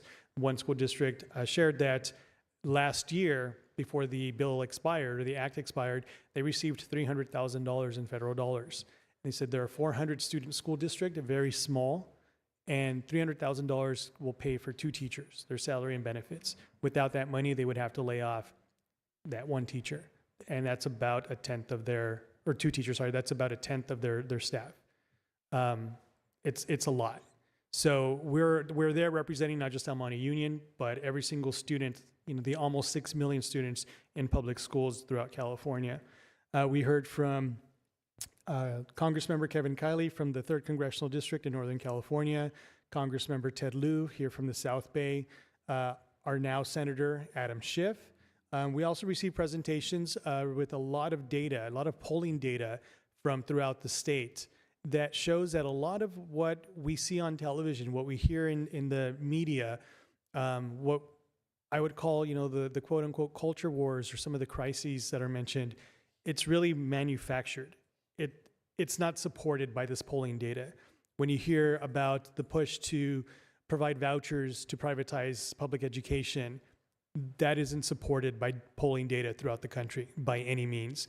When you talk about student rights, particularly trans students and other LGBTQ individuals, and the push to exclude them from sports or to remove protections that have been instituted, that is not supported by this polling data. It's manufactured. And so I have the reports from these presentations that I'd love to share with folks if anyone is curious to see them. But a lot of what you hear is not reflected by the data that we're shown. And so it's important that we're out there advocating for public education, not only throughout California, but across the country as well. And I'm happy that there are almost 400 individuals that attended this year's Coast to Coast trip. We had the opportunity to meet with Congressman Gil Cisneros. I think it was a very fruitful meeting. I do wish that my colleagues, Mr. Nguyen and Mr. Padilla, had joined us at that meeting, and I'll address that in a second. But there were representatives from not only our school district, but West Covina Unified, Bassett, Baldwin Park, and we had a very good conversation with the congressman. Congressman Cisneros is new to our area. He previously served in the old 38th Congressional District out in Orange and San Bernardino counties, and he's new to the 31st, so it's his first time representing the San Gabriel Valley. We were very happy with his responses.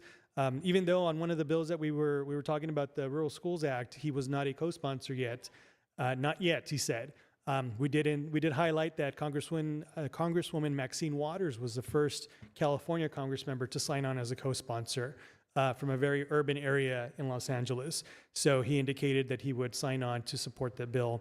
And of course, he did share that he would do what he could to talk to his colleagues on the other side of the aisle to ensure that they supported our requests for fulfilling the promise of 40% special education reimbursement, fulfilling our requests for continuing school lunch programs, not eliminating the community eligibility provision that we utilize here in El Monte Union, follow up on ensuring that the ESSEP programs, the title programs, are not eliminated. Because one of the things that we highlighted is the Trump administration is talking about eliminating the Department of Education and returning that money to states, and making the argument that there'll be more money for states to utilize, but at the same time, they're talking about eliminating Title I, Title II, Title III, Title IV, 5, and 6 funding.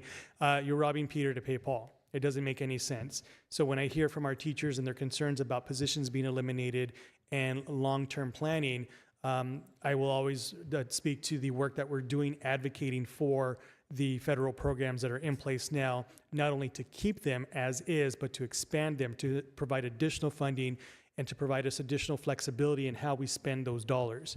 Because it is here at the local level that our boards and our administrators, our teachers, our faculty, our counselors know what's best for our students. So that flexibility means a lot to us, but the funding needs to be kept at the current levels and increased. It should not be eliminated, it should not be reduced in any fashion. I also had, and I'll try to keep it as brief because I think I've gone over my 7 minutes. We had, a few of us had the opportunity to set up a meeting on the Senate side. Normally we go and meet with our Congress members. A few of us from here in LA County and San Gabriel Valley, I think it was Pasadena Unified, El Monte Union, West Covina, and I believe Snowline in San Bernardino County. We had an opportunity to meet with a committee staff member from the Senate Committee on Health, Education, Labor, and Pensions, which is the HELP Committee. And this committee is staffed, the majority is held by Republicans. So the staff member is from Pennsylvania, and we will have the opportunity to share some insight from California. And as it turns out, her fiance is from Bakersfield, and they had just visited Bakersfield. So we're able to make connections there about the importance of providing rural schools with the funding that they need, and the importance of providing adequate lunch service to our students. They were able to see the farms out in Bakersfield, and we reminded her that California is America's salad bowl. And a lot of the food that is provided to students throughout the country comes from California. So it was important for us to have that meeting on the Senate side, make that connection, and ensure that folks on the other side of the aisle know where we're coming from and the importance of keeping this federal funding in these programs. So the last item I wanted to touch upon is one disappointing fact of our trip is that both Trustees Nguyen and Padilla did not join us in our meeting with Congressmember Cisneros. We were assigned to specific meetings, and we were asked by the association staff that if we were going to join other meetings to notify them, because they need to inform the congressional offices of who's going to be attending the meetings. Mr. Padilla, when I approached him, indicated to me that he was not going to be joining us, didn't make it clear whether or not he was going to join the meeting later on the following day, just told me that he was going to be staying with that group. I did actually receive a complaint from members of that delegation later on because they were not aware that Mr. Padilla was going to be joining them. Furthermore, for Mr. Nguyen, he informed me that he would be joining the meeting with Congresswoman Chu. His statement to me was that he had to change his flight to an earlier flight. Congresswoman Chu's meeting was earlier in the day, so he was going to join their meeting. I was again informed by members of that delegation that they were not aware that he was going to be joining that meeting, that Mr. Padilla had indicated to them that Mr. Nguyen would be joining that meeting. I also found out subsequent to these meetings that Mr. Nguyen, in fact, didn't change his flight.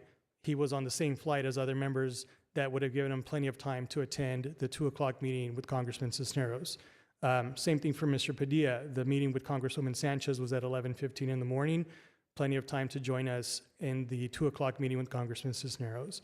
And I think our meeting would have definitely been more impactful to have all of us from the school district in that one meeting with a new member who has just been sworn in and is new to our congressional district.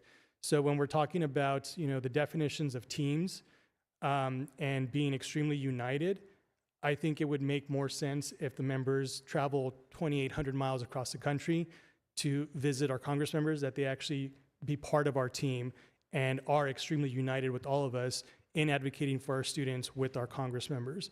So I hope to address these concerns with both Trustee Padilla and Trustee Nguyen privately.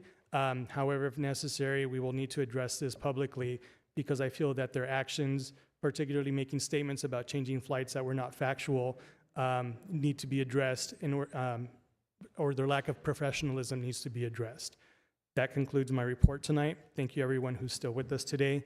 At this time, we're going to move on to information presentations. Item number 1, presentation on the El Monte Union High School District Career Technical Education Program.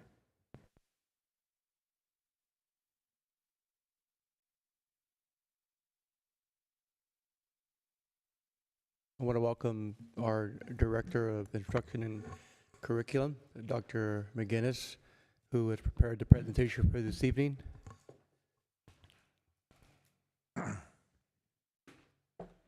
Thank you for Dr. McGinnis for being here. You're welcome. Good evening, President Briones, members of the board, Dr. Zuniga, cabinet, community. It's an honor and privilege to serve the students and community members of this amazing school district. Tonight's presentation is going to give you a program overview of our curriculum, our career technical educational program. I'd like to bring your attention and give you an update on the industry sector alignment that we have with our pathways. Talk a little bit about our CTE completer data. Provide some information about our college and career indicator. Give you a little of an update on our grants and funding to help support this amazing program, and then talk a little bit about our next steps. Before I begin, I just want to acknowledge that the photos that you see throughout this presentation are our kids doing amazing things with their amazing teachers on our campuses. So I'll draw attention to some of those as we go along. Okay, so across all of our sites, all 6 of our high school sites, we have pathways that we've developed. A pathway is a selection of courses that are sequential in order, introductory, intermediate, and then advanced coursework. In these different pathways, these are industry sectors. There are 13 of them that are identified in the state. And you see the small little icon next to the title. You'll see that at any high school campus or any program. Those are the official pathways. And so you see by school that we have a multitude of opportunities for our students. And I'll talk a little bit more specifically about these as we go throughout the evening. But you can see that each site has a sort of like a culture of programs, right? And those are developed over time. They're developed based on the capacity that the sites have and the facilities that they have available. They're developed over time based on the qualified staff that we have available, based on their industry knowledge as well as their CTE certificate. So like a classroom teacher in chemistry, you need to go to schooling to get a single subject credential to teach chemistry. It's very similar in CTE. You need a specific CTE credential, but you also need industry experience. So you need to have worked in the field so that you are making that connection between what students are learning in the classroom and what they're expected to be doing in that profession and in that career in the future. We also see pathways develop based on student interest. We listen very carefully in this district to what our students say, what they're interested. They vote with their course selection, and so that's how we see pathways grow and develop. That's how we also see pathways start to ebb and flow into something different. And so, and then you also see these pathways that are developed based on connecting to industry standards, industry growth, job opportunities, employment opportunities for our students. And so those all those factors contribute to the development of and the presence of our pathways. Okay. As we get deeper, one of the things that, one of the tools that we look at as a district, we look at this labor market info. This is a public website, and it's a resource that developers, school districts, employers look at regularly, and this is a tool that we use on a consistent basis. What this platform does, and this is a snapshot of one of the pages that we look at carefully. It provides a statewide 10-year employment projection, so you can narrow it down by county. This particular report shows it tracks the careers with the most job openings in our county, as well as the fastest growing occupations. So there's a lot of information in this report. So what I did was took the liberty to kind of synthesize that and share with you what that looks like by industry sector, and how it aligns to our programs. So these selection of charts show you, it's a summary of the employment opportunities in relation to the educational the educational level and experience level that students have. So the way you read this is with a high school diploma in the County of Los Angeles, these are the top 5 careers with the most job openings. And below that is the annual salary. And below that is the link that we believe our pathways are connected to. So with a high school diploma, you see home health care aide, stockers and order fillers, security guards, office clerks, customer service. Those are the top 5 careers that have the most job openings. And in El Monte, our health science and medical terminology pathways, both at El Monte High School and South El Monte, would be a direct connection to the home health care aide field. Okay? As we go on, this is the post-secondary. So this is, you finished high school, but now you've gone to some additional training, and maybe you've earned a certificate. Those are the top 5 careers that are available, and their annual salaries. Machinery truck driver, nursing assistant, medical assistant, licensed vocational nurse, and dental assistant. Those 3 in the center I clustered together and connected again to our pathways at El Monte and South El Monte in the health science field. Next is the next level of post-secondary education, which is the Associate's in Arts degree. You see here we've got preschool teacher, legal assistant, broadcast technician, physical therapist, and dental hygienist. And here we're starting to see some more connection to our pathways. And you can see here the legal assistant, one of the things that you noticed on the previous chart is consistent in all of our sites is we have business and finance courses in our pathways at all of our sites. And so we see a direct connection to our pathways here, as well as the arts and media entertainment connecting both at Mountain View and South El Monte to our broadcast technician careers and the like. And then finally on this chart, you'll see what you would have exposure to with a Bachelor of Arts degree. Registered nurse, general operations manager, accountants and auditors, market analysts and specialists, and software developers.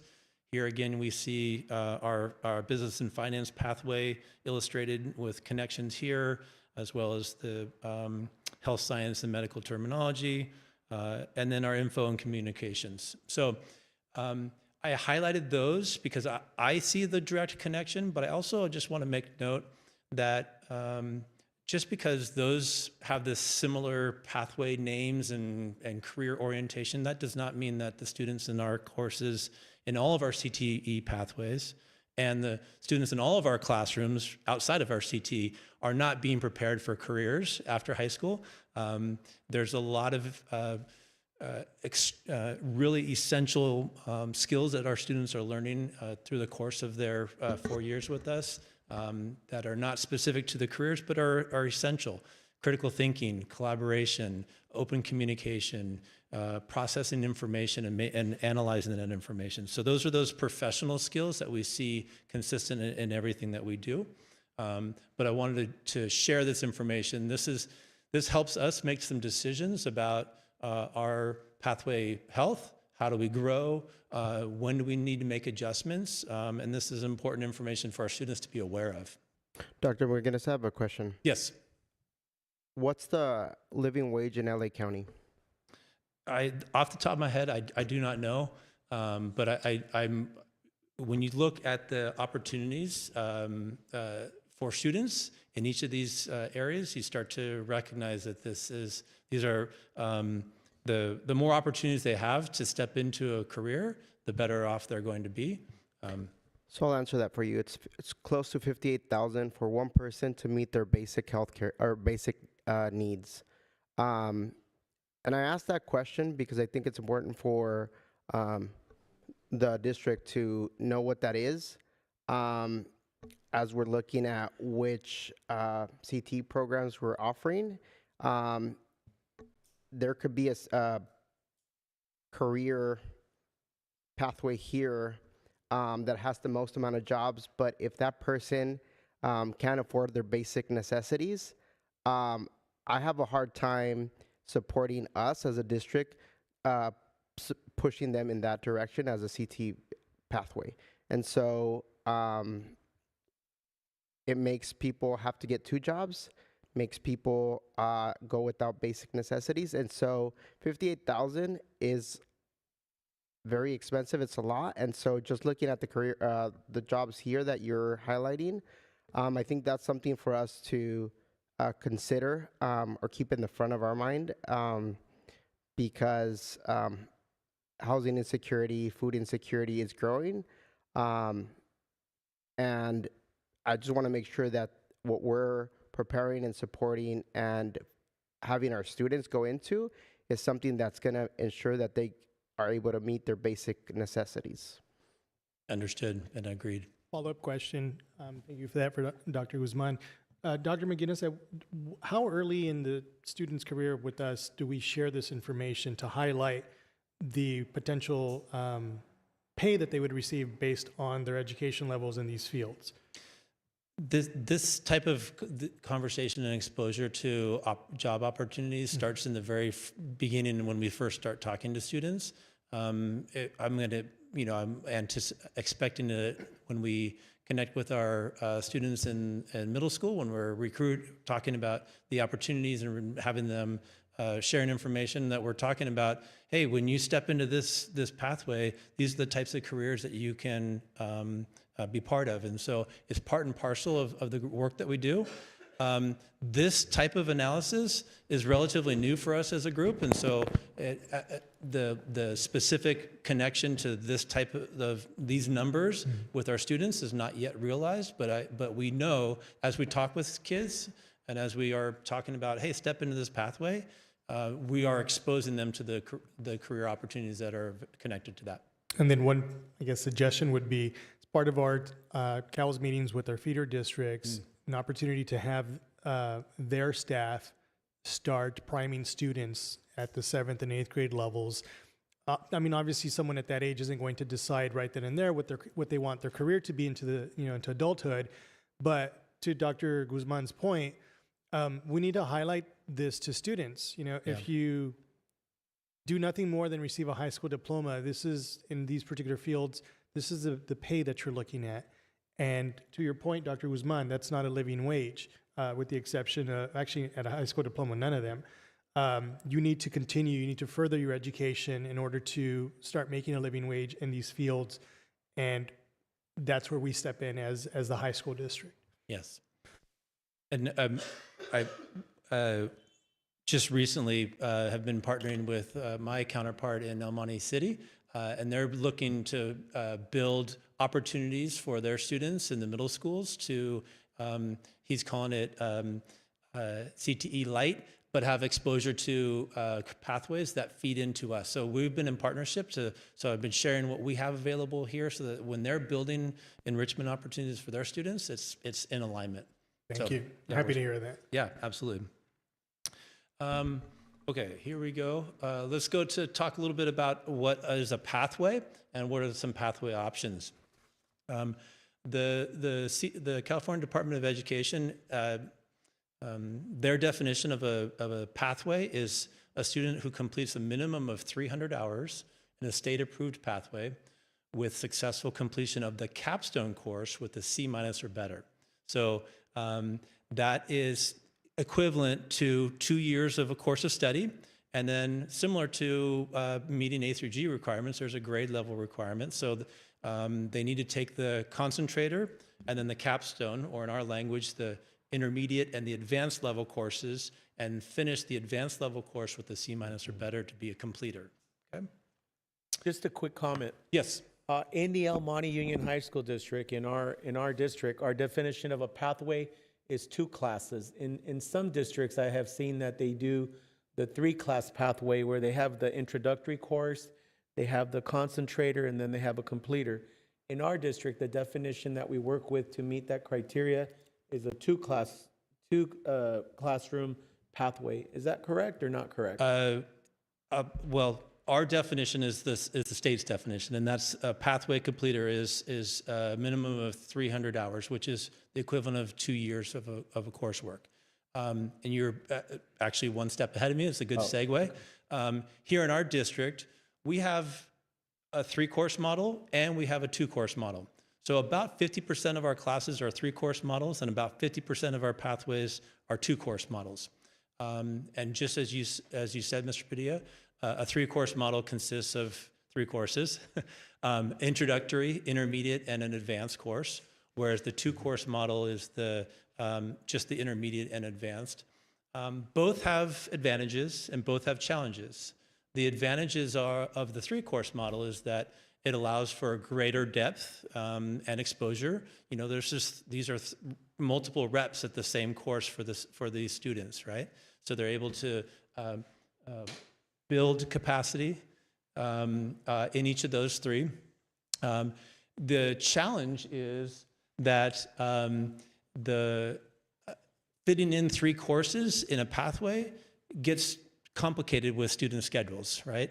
We all know that, or perhaps you know that the sophomore year and sometimes the junior year gets really compacted with meeting all the graduation requirements. So that's a difficult task for, not impossible, but it's a difficult task for every student to be able to do. The 2-course model allows, on the contrary, allows a little more flexibility in the student schedule. They could complete it in 2 years. They can step into it as a junior and complete a pathway in 2 years.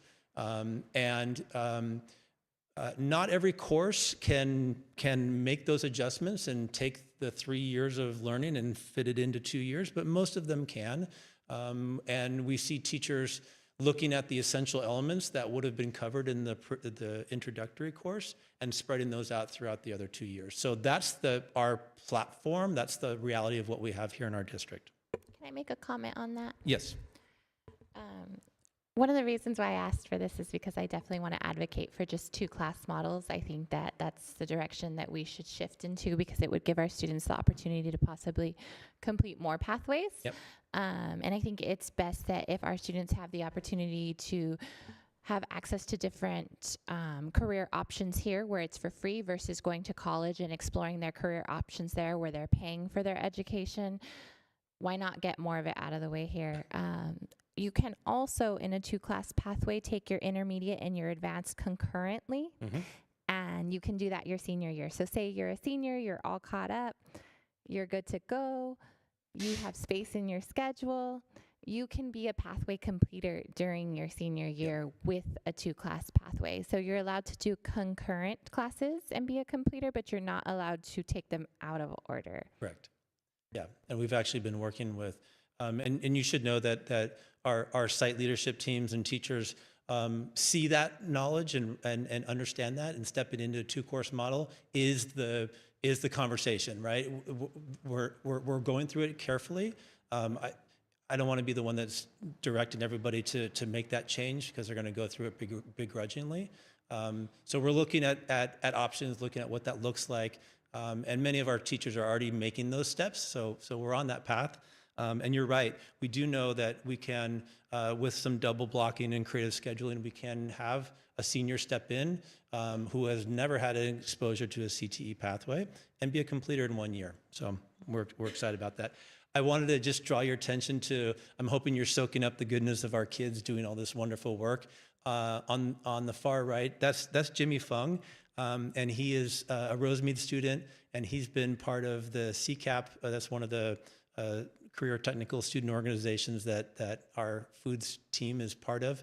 And here he is competing, and I just got an email this morning from his teacher saying that he was selected to win a $5,000 scholarship. He won the scholarship at the Culinary Careers Program, and so that's him with his winning dish. So congratulations to Jimmy. Give him a round of applause. I think that's pretty impressive. Okay, so let's jump to some data for the reality of where we are right now. These are based on our current enrollments. So these are our students this year. This is, if all things go smoothly, these are our projected completers for this school year by site, by pathway. So you can see that the color band at the bottom represents the percentage of students that are meeting that criteria. Those are kids that have taken the intermediate and the advanced, and perhaps even the introductory, but they're in an advanced course right now, and they're slated to pass that course. So you can see a variety across this site, and this is data that our teachers look at. This is data that our sites look at to help make informed decisions. One of the nice things that we have in this district is, data is not an I gotcha, it's just the reality. And so we have these conversations about how do we program kids in our pathways? What type of recruitment are we engaging in? How are we celebrating students who are completing these pathways? So this helps us in this dialogue. And you'll see pathway completion a varying pathway completion, and like the development of our pathways, this also has many variables to it, right? It has, student interest is probably the biggest variability here. Is this something I'm really passionate about, or is this elective credit for me, right? Am I stepping into this class just to meet a graduation requirement, or is this the thing that I've always wanted to do, right? My family does this is what I want to do. So the student interest is really high. Am I successful? Do I like it? Am I having a good time? Are my friends in this class? Do I see the next step? Is that obvious for me as a student?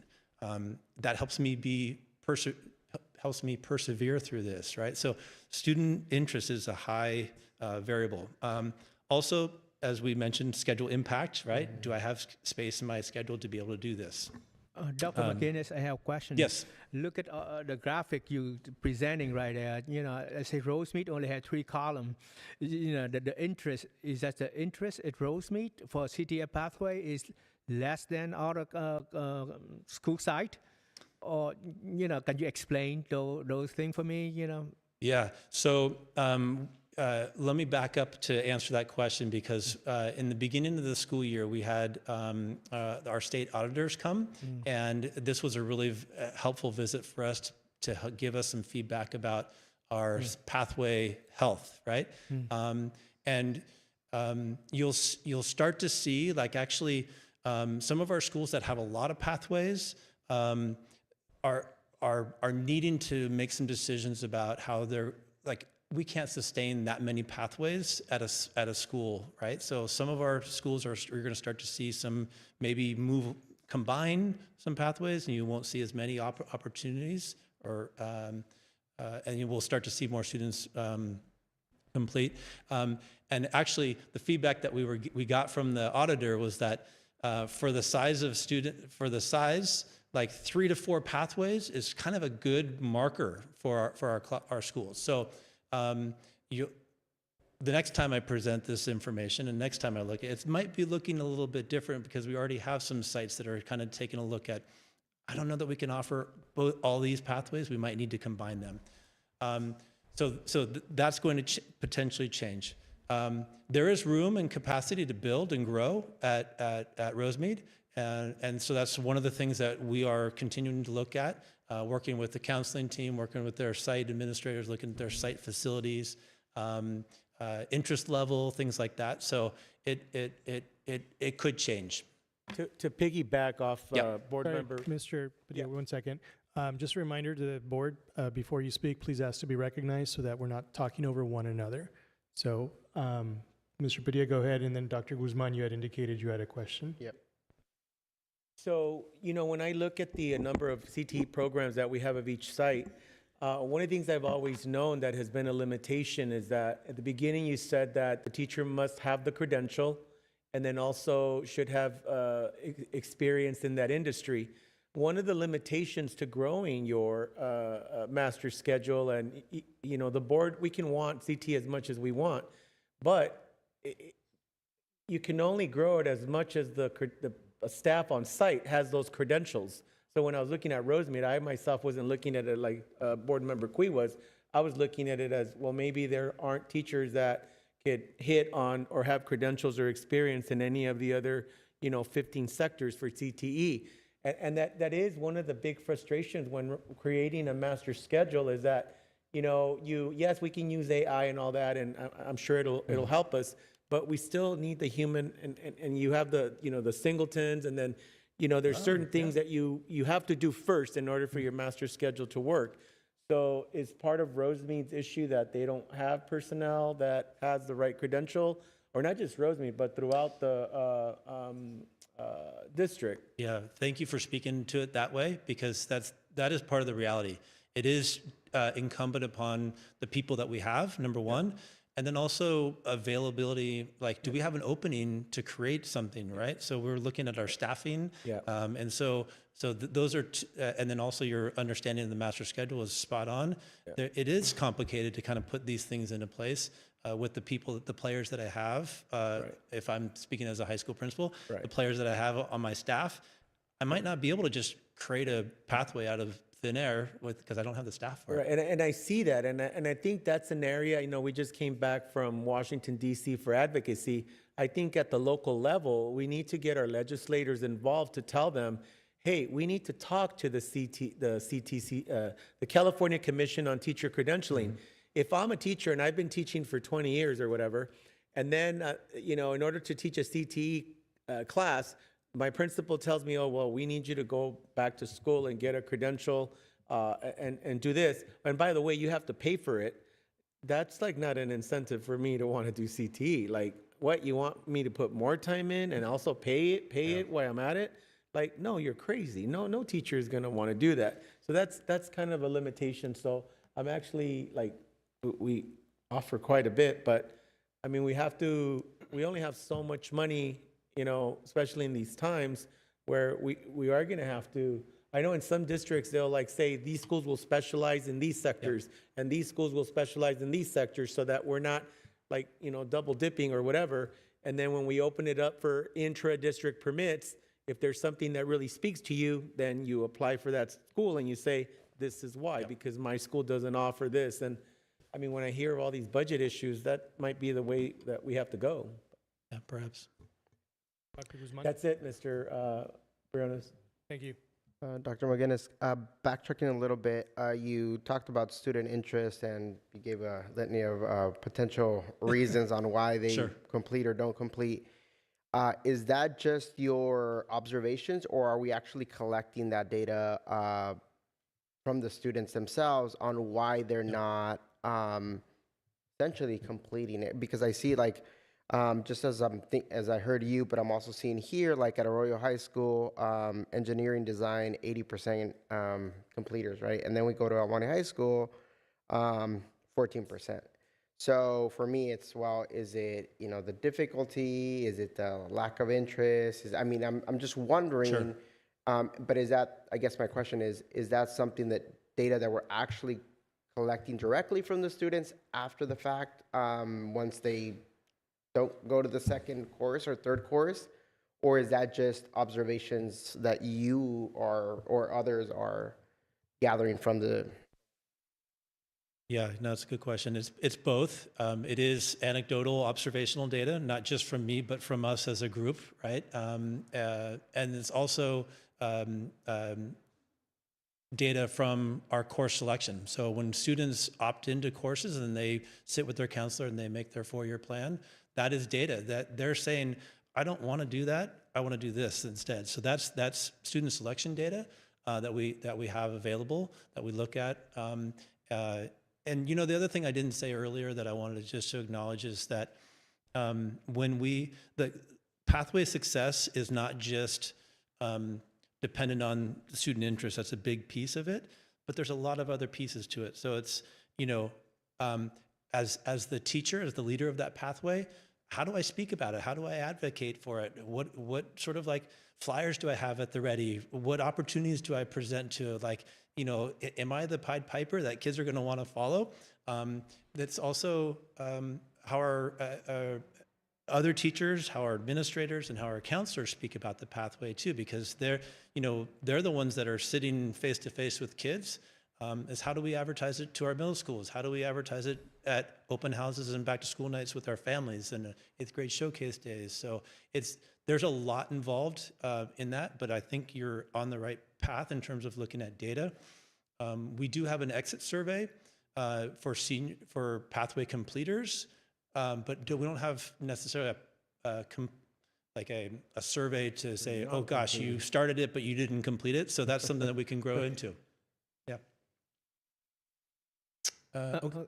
You don't mind have another question? Sorry, Mr. Nguyen. Okay. Mr. Nguyen, Yeah. sorry, just again, a reminder to ask to be recognized before speaking. Go ahead. Okay. So on South Monte, on that last, the display over there. So, you know, like theater in South Monte, like, you know, completer is 2.63%.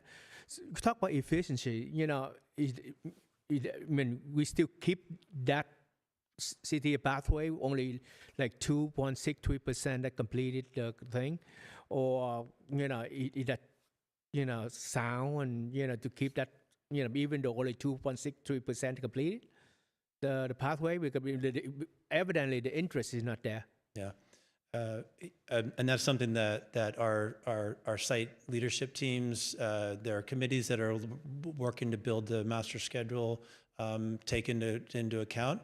And as I mentioned earlier, we're going to see some pathways and courses that are emerging, and they're going to be stepping away from them, and they use this information as well. Yeah, you're right on. Okay. Okay, I'm going to move us on. That's okay. Data is really important. We have some state level data. So let's take a look at what we know is important for our students, which is the college and career indicator. So I'm going to give you a little bit of an overview on it. There's a lot to it, but I'm going to speak to the specifics around CTE. So for our students to be college and career ready, they need to meet at least one of these following criteria. There's a lot of them. And so you can see, for example, on the Smarter Balance, on the SBAC, if they score at least a level 3 in both ELA and math, they automatically meet the college and career indicator. They're college and career ready, okay? They could take and pass 2 AP exams, 2 semesters of college credit. They could earn the state seal of bioliteracy, but they have to do that plus something else, right? They have to get a level 3 on the SBAC and ELA. They can be A through G, they can meet A through G criteria, but they have to do that plus an additional criteria. You see it there. They have leadership military experience. There's pre-apprenticeship programs. There's state federal job programs, and then also transition classroom work-based learning opportunities. But what I wanted to talk to you about is the CTE pathway completion, because that's kind of what we're speaking about. So the students that we were talking about before, those 2 different pathways, they need to complete 2 years, 300 hours, and what passed with a C minus or above. That's completing the pathway.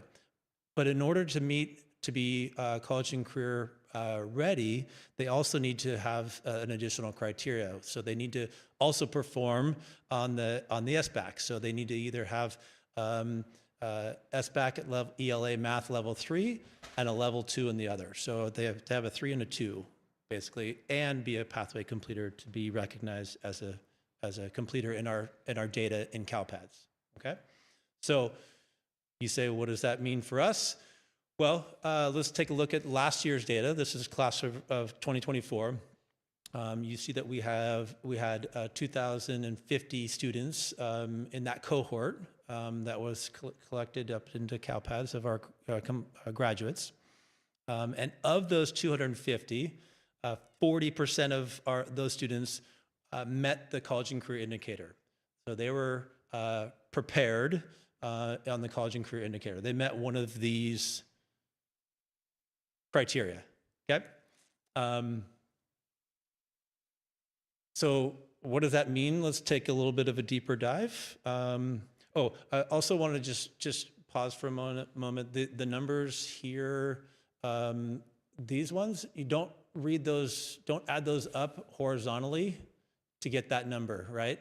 These are separate. These are you don't need to read vertically or horizontally. Just those are representative of that total number population. They're each discrete. Discrete numbers, correct. That's the better word. Better than reading, don't read horizontally or vertically. That was my language. So let's take a look a little bit deeper. So this is the legend of those, of that 40% of students that were college and career prepared. This is how they earned that CCI indicator. So these are also duplicative counts, so don't add these numbers up either. These are also just representative of that population. And then at the top, you see the legend. So these are, there are 4 different categories. They're a quarter percentile rankings, and they are color-coded, so you can kind of see by color band where some of our areas of strength are in terms of completing and meeting the CCI, and then where some areas of growth for us are. And so I think I have an arrow here. Nope, what? Too fast. But you'll see up at the top the CTE pathway completion that we have out of that student population, that 40% that met it. 13% of our students met it because of the college and career. Excuse me, so many C's. Met it because of the CTE pathway completion. Okay. You see, the majority of our students are meeting the college and career indicator how? Correct, meeting it through A through G. So on this line right here, 82% of our students meet it based by meeting A through G.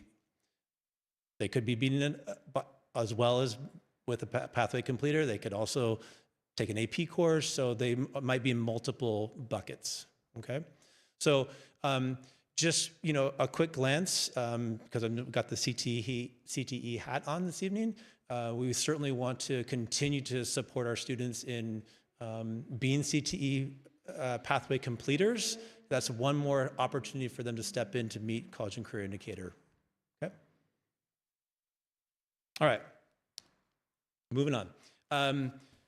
Funding is a big piece for CTE pathways. It costs a lot to have all the bells and whistles and all the hands-on opportunities and all the industry recognized tools available to our students. And I will speak that this district especially has a lot of resources for our kids. The programs that we have, the things that they have available to them are top-notch. So I'm really pleased about that. And we get funding from both the Perkins grant and the CTIG grant. You see some details specific to those. We also, in the past, have written for and received strong workforce program grants. Our final one is in place right now at Arroyo High School. We're tying a bow on that one at the end of this year. But then we also have a big contribution from our general fund through our supplemental and concentration. This helps support with staffing, and instructional materials for the like. So you can see a relative good overview of where we get all the funds to help support our students in our pathways. I'm going to close with just some highlights and some next steps. With any highlight, there's also going to be an opportunity for growth. One of the things that we learned from our audit in the beginning of the year is that the Career Student Technical Organization, or the CTSO, is one of the requirements of the Perkins Grant. We have some, but we need to have one in all of our pathways. And so we have existing partnerships with CTSOs. You probably already know that of our FBLA experiences at Rosemead and at South and at El Monte High School. We've got robust partnerships. We've got kids that are competing at the state and regional and then national levels, so we're excited about that. I shared with you about our student in the CCAP with the Culinary Arts Program.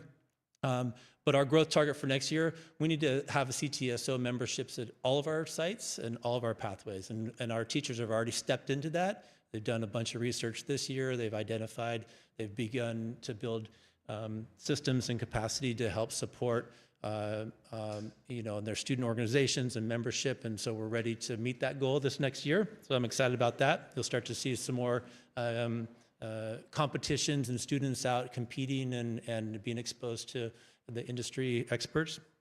I think part and parcel of a CTE pathway is this career skill development. So opportunities for our students to learn industry recognized skills that are necessary for success in that career. We do a lot of project-based learning on our campus, hands-on opportunities, kids operating the cameras, students, learning patient care, right hands-on, right there in the classroom in our facilities. So we do a lot of that. A lot of field trips to where we're exposing kids to opportunities in their career. We have a lot of guest speakers. We have a really good partnership with our community. People like to come to our schools. We have got a good relationship in that regard. But we want to continue to grow, create opportunities for job shadowing, create opportunities for internships and externships. An internship is opportunity where you're working alongside with an employer while you're in the program, and an externship is that sort of like, hey, we created this relationship, you've now graduated, now you're going to come work with me and I'll continue that shadowing. So there's a little bit of a difference. And I also just want to just acknowledge that there's a lot of energy following our Day in the Trades event that we hosted a few months back, specifically from the trades to help build these pathways for our students so that they have job shadowing and internships opportunities within the trades. So that's a super exciting opportunity for us. And then the last highlight and goal that we have is, of course, this pathway development and completion. We do a lot of really good work around recruitment and outreach, a lot of good showcasing events. We are using this data to talk with our CTE teachers about making informed decisions about stepping in, making adjustments to their course sequence. But we can always do a little bit more. We can get better at that recruitment. We can build stronger connections with our partner districts. We can build stronger connections with our industry partners and with the colleges near us that also have CTE pathways, right? That's a logical link for us, and we're going to build on that. And those step into these growth targets that we have, which is looking at our course sequence. How are we programming students? Do we put a senior in an introductory class just because they need the electives to graduate? Or are we building intentional enrollment in our pathways consistently across all of our sites? And our goal is to, of course, increase our completer and that celebration of those students being completers. And with that, I am happy to pause and ask what questions you have or feedback that you might have. Thank you, Dr. McGinnis. I will open it up to my colleagues for any questions. I'll start on my left with Trustee Nguyen. Yeah, like I said, look at all the report from Arroyo, El Monte, Mount View, Rosemead, and South Monte. So those schools from Mount View and South Monte, where historically they are academically lower performance, but the career pathway is more robust. So there's a contrast over there. Is that because we more gear them for a career, or we more gear them for academic success? What do you think? I don't know that it's all or nothing, one or the other. I think it's a combination of those two things. I think that and I'll reiterate, I think the success of a pathway is hard to put a specific answer to. Mm-hmm. It's, as I mentioned, it's a lot of different things. It's do I like this as a student? Do I want to, for a lot of high school students, the band or drama or a pathway, like art class, those are the places where they feel safe, they feel successful. So yeah, you might see at some sites and some districts and some pathways and in some classes more robust than others, but it's really hard to sort of compare one to the other in that capacity. That's the only question. Thank you very much for You're your welcome. presentation. Thank you, Trustee Nguyen. Trustee Padilla? Yeah, I remember once, getting into a little disagreement with like the choir teacher and the band teacher. And I know that every instructor always advocates for their program, right? Yes. And in this particular case, it was like the kids wanted to join AVID, and that's what the kids wanted. But the teacher was like, no, you cannot leave my program. You have to stay in band. And no, that's one of my choir kids. And I remember telling them, like, our job is to provide the program and the kids decide, not you. I get it that you want to advocate for your program, but at the end of the day, the student is the client. They get to pick what they want to do. You can't force them into something. So that's one thing. The other thing is that, yeah, I had not seen, when looking at the data, I could see where Mr. Qui Win has that question. We have seen that traditionally Rosemead High School and Arroyo High School have the stronger math test scores, and they tend to be more college-driven and four-year universities. But then there is room for growth for Rosemead, because when I look at Arroyo, which those two schools always compete for years, even when I went to Rosemead, there is room for improvement at Rosemead High School. I just want to thank you for that presentation. But one thing I did want to say before it leaves me, I saw Perkins Loans or Perkins, and I always think of the El Monte Rosemead Adult School. Before this leaves me, Dr. Zuniga, they do offer specific careers in specific areas, so it's kind of like CTE for adults. But one of the things that I need to inform the board, and I'm not sure if you received it in your homes, but the neighboring school districts and President Briones talked about how, El Monte Rosemead Adult School is our hidden jewel, and it always has been, and we've always been very supportive. But I kind of have a little bit of a big problem, not a little bit, but a big problem with neighboring school districts trying to take our adults here and sending their newspapers of their adult schools to us, and I don't care, I'll say it, Baldwin Park Unified School District and Hacienda La Puente. I think that we have always been very respectful of being respectful, and they have not reciprocated that. So can we look into that? We need to do a better job of doing our advertisement and putting it out there to our community, and maybe returning the favor and going into their areas, because we have stuff to offer, but I didn't want that to leave me on the CTE for adults. But thank you for your presentation. No further questions. Thank you. Thank you, Trustee Padilla. Trustee Dr. Galaviz.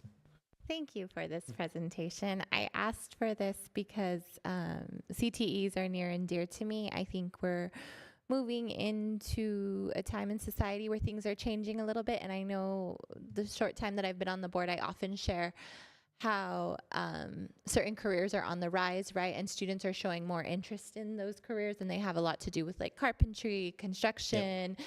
And I want us to start talking more about CTEs. And I do think there were just like a few things that I thought about. Like, as we move forward with some of these CTE programs, and it does seem like there's low interest in some of these areas, right? Student interest survey, if we go to develop new pathways, I'd be really interested in us having one of those, right? Collecting data from our students to I want to know. I'm sorry, keep going. I interrupted you. Sorry. Data from our students, and I'm sure we've probably done this before. I think there's a lot of success in our pathways. Shout out to South El Monte and their carpentry pathway. That made me super happy to see that 86% up there. I think another thing that's really important is that the credentials that teachers have, yeah, that's important, but for me, it's not about what credentialed teachers we have. I want to make sure that we're offering pathways that students want, and if someone doesn't have that credential, then we need to look for someone who does, right? Because this, at the end of the day, is about, we want to make sure we're offering programs that our students are really interested in. So that's super important to me. What round are we wrapping up with SWP? Round 9, round 7? I think it's 8. 8. Yeah. Okay. And we didn't reapply? No, and I understand. If we are going to perhaps build new pathways, change our pathways, make changes, maybe going into a 2-pathway model, have we thought about the Golden State Pathway Grant? I know that to apply for that, it was last year, but they were kind of slow to come to fruition with their grant and releasing the data. So I know there have been a lot of exceptions made to that. So can we look into GSPP, because you can pay for parts of teacher salaries out of those grants, right? Especially if we're talking about building new pathways. So I would be interested in seeing if that's still a possibility, if there's still monies out there, especially if we're going to talk about possibly changing some of that. And then just 2, if we do change some of our pathways, if we can make sure we're looking at if any of our pathways are outdated. I know when I did some open house tours, I saw things like JavaScript and things that we're just not really using anymore. I would urge us to really strongly analyze those pathways and make sure that what we're offering aligns with industry standards and what we're doing these days. But great job. Thank you so much. I really appreciate your presentation today. Thank you. Thank you, Trustee Dr. Galaviz. Trustee Dr. Guzman, and then I'll come back to Trustee Padilla.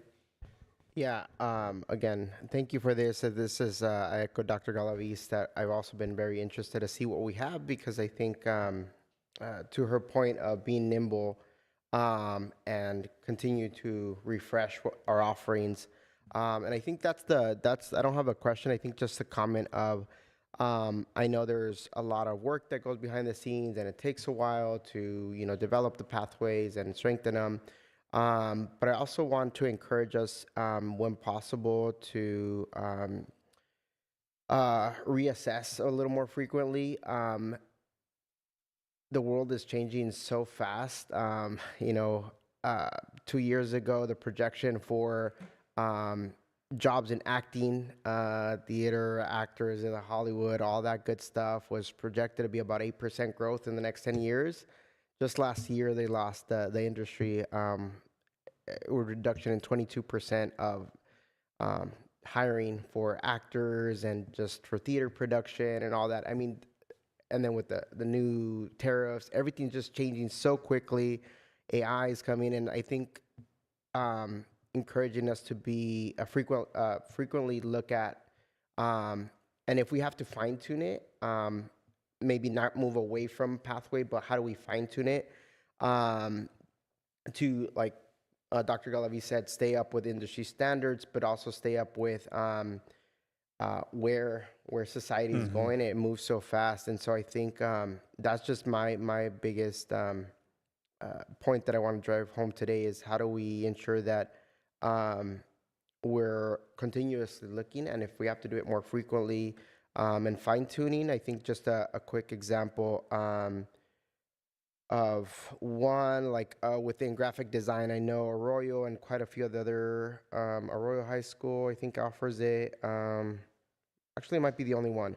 But within graphic design, the actual field itself, it's projected to grow 2% over the next 10 years. But digital design is expected to grow 15%. And so those are the kind of things that if we can fine tune, if whenever possible, as opposed to dropping something completely and see if we can salvage it, so to speak, by seeing, again, because everything's moving so fast. So I really, I'm very excited to see all the work that's already going in and the fact that we're collecting data on student interest, and just how many pathways that are at each high school. So yeah, I think that was just my point of how do we make sure that, one, we're nimble and we're reacting as fast as we possibly can with the resources with what we have, right? To continue to stay at the cutting edge, essentially, of what we're offering. I wholeheartedly agree. It'd be great to be able to be as nimble as we are wanting, but still meeting. A school district can't be that nimble to like adjust and switch over here. Like, for example, with the World Cup and the Olympics coming, there's going to be a lot of opportunities for construction, right? So let's build a whole bunch of construction pathways, and then after those events are done, that might change. And so we have to be careful about making quick adjustments. We need to be thinking about how we can sustain those. But I hear you in terms of being wise about what's available and meeting those needs. So yeah, and I think that's like an intentionality, a strategic intentionality behind it. It's not so much of drop of a dime, because again, you're right. We can't. It would just be too stressful on everybody. But yeah, I think an intentional, like a strategic intentionality of what are the long-term trends. If there's major events happening in our society, in our state, that are going to impact some of these pathways, how do we then maybe fine-tune it so we, within reason, make sure that we're staying up to date. So yeah, thank you, Dr. McGinnis. You're welcome. I also just want to pause and I want to kind of come back to what Mr. Nguyen was talking a little bit about earlier. I want us to not think about CTE as this what you do if you're not going on a college track, because those are not mutually exclusive. We've got students that are that are CTE completers, that have met A through G, that are going to a four-year university, and so that have taken AP courses, that are in dual enrollment. So it's not this one or the other. These are robust, rigorous, challenging programs that are available to all of our students. And so I just want to caution us to not think in those binary ways, to really think about these are opportunities that we're building for our students to be better human beings, be better career leaders, better collaborators, all those kinds of good things. So just a caution. Thank you, Dr. Guzman. Thank you, Dr. McGinnis. Mr. Padilla? Yeah, man, you took too long. I think it left me, but another one came up. I get that comment that you're making to Mr. Qui Nguyen, but let me remind you, as a Latino leader, I remember those days when they used to funnel us into those programs, and that's why we're kind of, as immigrants, I'm very cautious about it. I know that our district doesn't do that, and we, all the courses we offer are A through G, but I always look at that too. When I start seeing that one school is funneling everybody into a certain direction, it's one thing if that's what the family and the kid wants, but for many years, Latinos were funneled into these programs like, oh, you're not college material, you are Hispanic, you will go into construction. Oh, you are this ethnicity, you will go into this industry because they dominate this industry.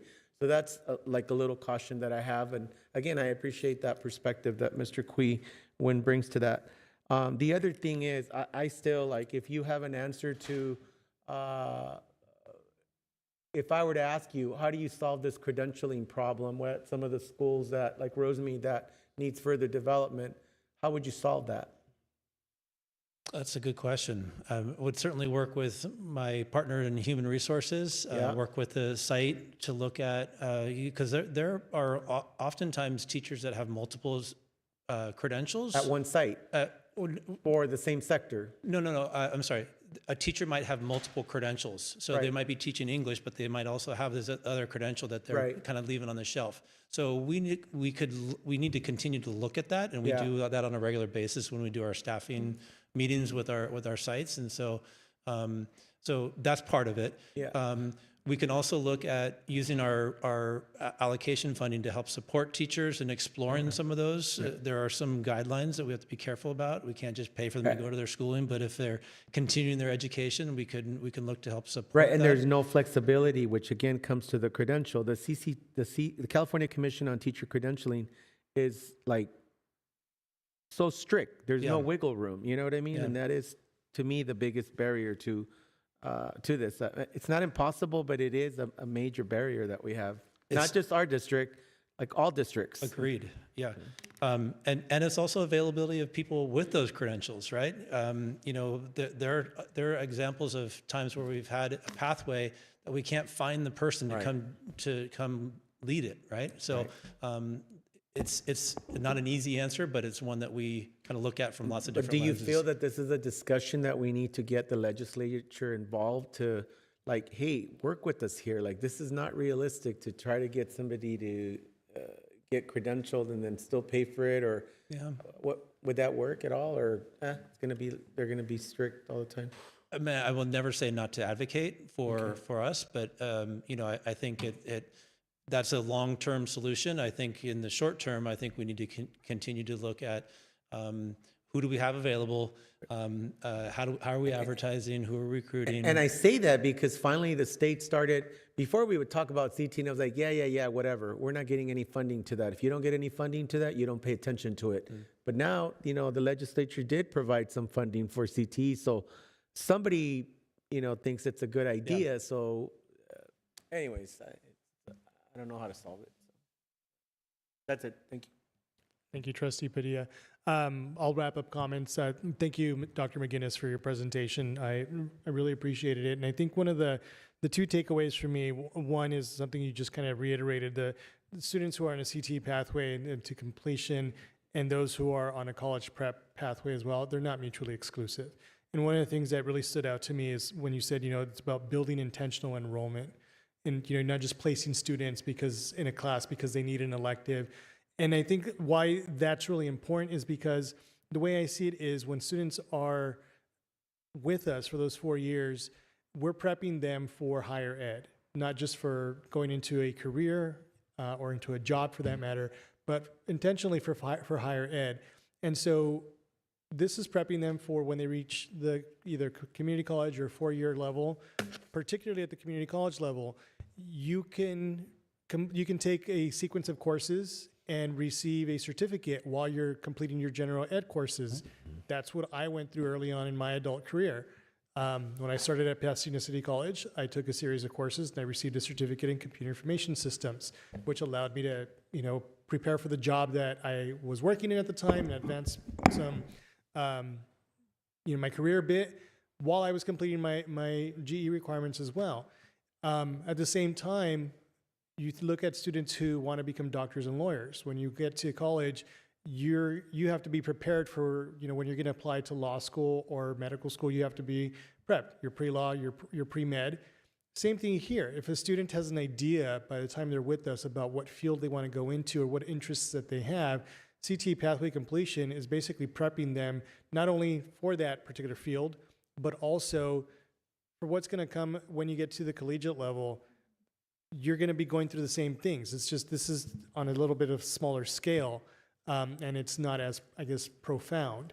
But it's the same thing. We're prepping students for what they're going to face as adults at the college or the university level. It's building, you know, it's the scaffolding that we need to see so that students are prepared when they enter, you know, the world as adults. So I really appreciated the presentation today. I think the one thing that I would recommend, and I think it's kind of been shared already, is looking at our pathways and seeing, you know, do we need to focus on specific pathways on some of the sites where there's more, but there are lower completion rates. And of course, not necessarily eliminating pathways, but do we need to transition? I think this is the route we're already going in, from a 3-course model to a 2-course model in order to offset impacting a student's schedule, but also helping us increase those completion rates, because obviously that indicator means a lot as well. So I do appreciate all of the very pertinent comments from my colleagues tonight. Thank you for the presentation, thank you for asking for the presentation, Dr. Galaviz. Very eye-opening, and however we can support you, Dr. Rivas, and the rest of the campuses for whatever that they need for their CTE programs, we're here. Please let us know, obviously through the LCAP or any other methods or means. But I did appreciate the presentation tonight. Thank you so much, Dr. McGinnis. My question came back. It came back. Can I? Very can I say what quickly. it is? I know you said that you have the survey for the completers, the students that complete, right?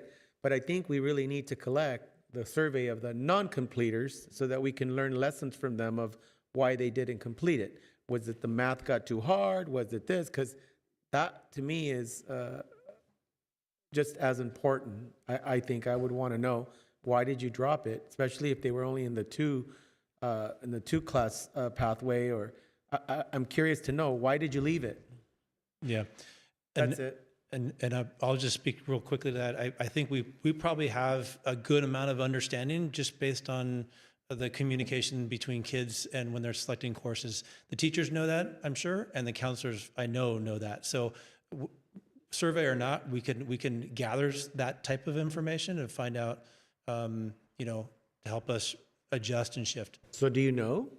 Not off the top of my head specifically, but it's going to be in those categories like I was talking about. Like, I'm just not really interested in it, or I'm going to take this instead. I want to do this, or I want to take this class. So it's probably a combination of those things, but anecdotally, I'm sure we can get that. Thank you. Great presentation. Thank you, Dr. McGinnis. Okay, at this time, we're moving on to our consent agenda. All of these items are routine in nature. At this time, I will ask members if there's any item they would like to hold for discussion. Trustee Nguyen? None. None for Trustee Nguyen. Trustee Padilla? 17. Any others? No, just 17. Thank you, Trustee Dr. Galaviz. No items. Thank you, Trustee Dr. Guzman. No items. And I have no items. Okay, so at this time, I will move to adopt the consent agenda with the exception of item 17. I'll second the motion. The motion has been seconded. Any discussion? Seeing none, all those in favor of adopting or approving the consent agenda with the exception of item 17, please say aye. Aye. Any opposed? Any abstentions? Seeing none, the consent agenda is approved with the exception of item 17. Item number 17, consider approval of service contract agreement between the El Monte Union High School District and Listen Innovation Incorporated to provide software services to support language and literacy skills at El Monte High School. Mr. Padilla, you asked to hold this item. Yeah, just my comment. I know that this is the type of program that can really help our multilingual learners, and I know that there's two items that we're approving tonight. There's also one on regular agenda, F8. Again, the more resources that we can provide to multilingual learners or English language learners in our district, I will definitely get behind. And kudos to Dr. Rivas for bringing that item forward.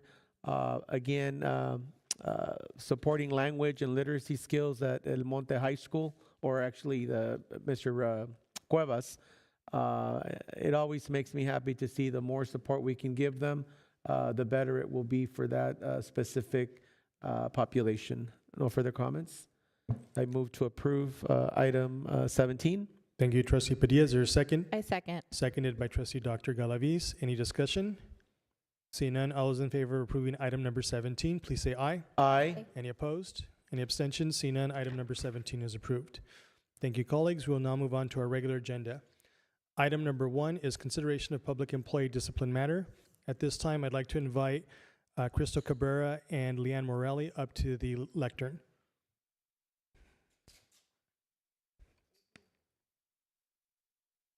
Adrian.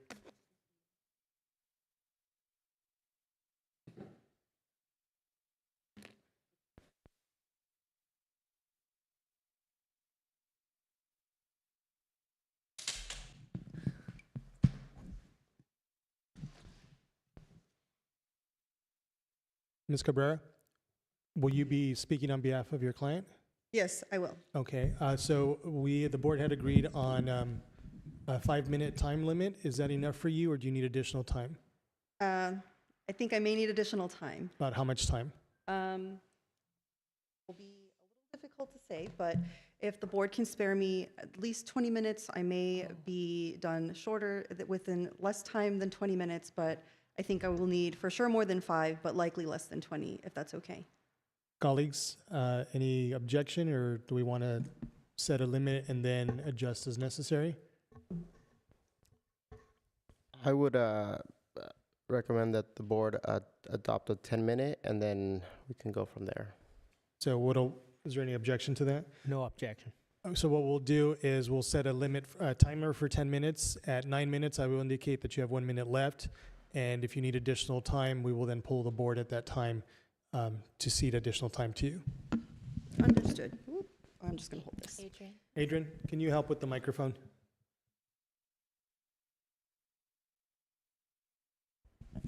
So Thank you. for staff running the stream and the presentation, if you could put a 10-minute timer up on the screen.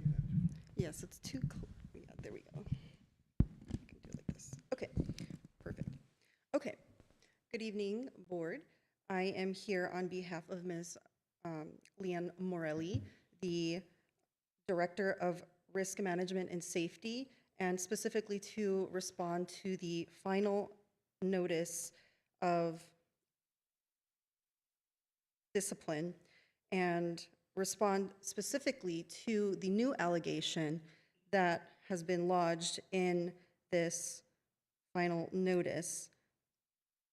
Before I get into that, I want to recognize that in the initial charging documents and notice of intent,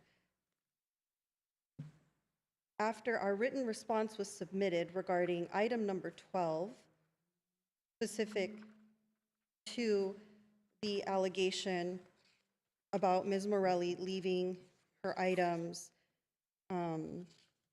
with the security guard, I want to recognize that that was withdrawn after consideration of our arguments.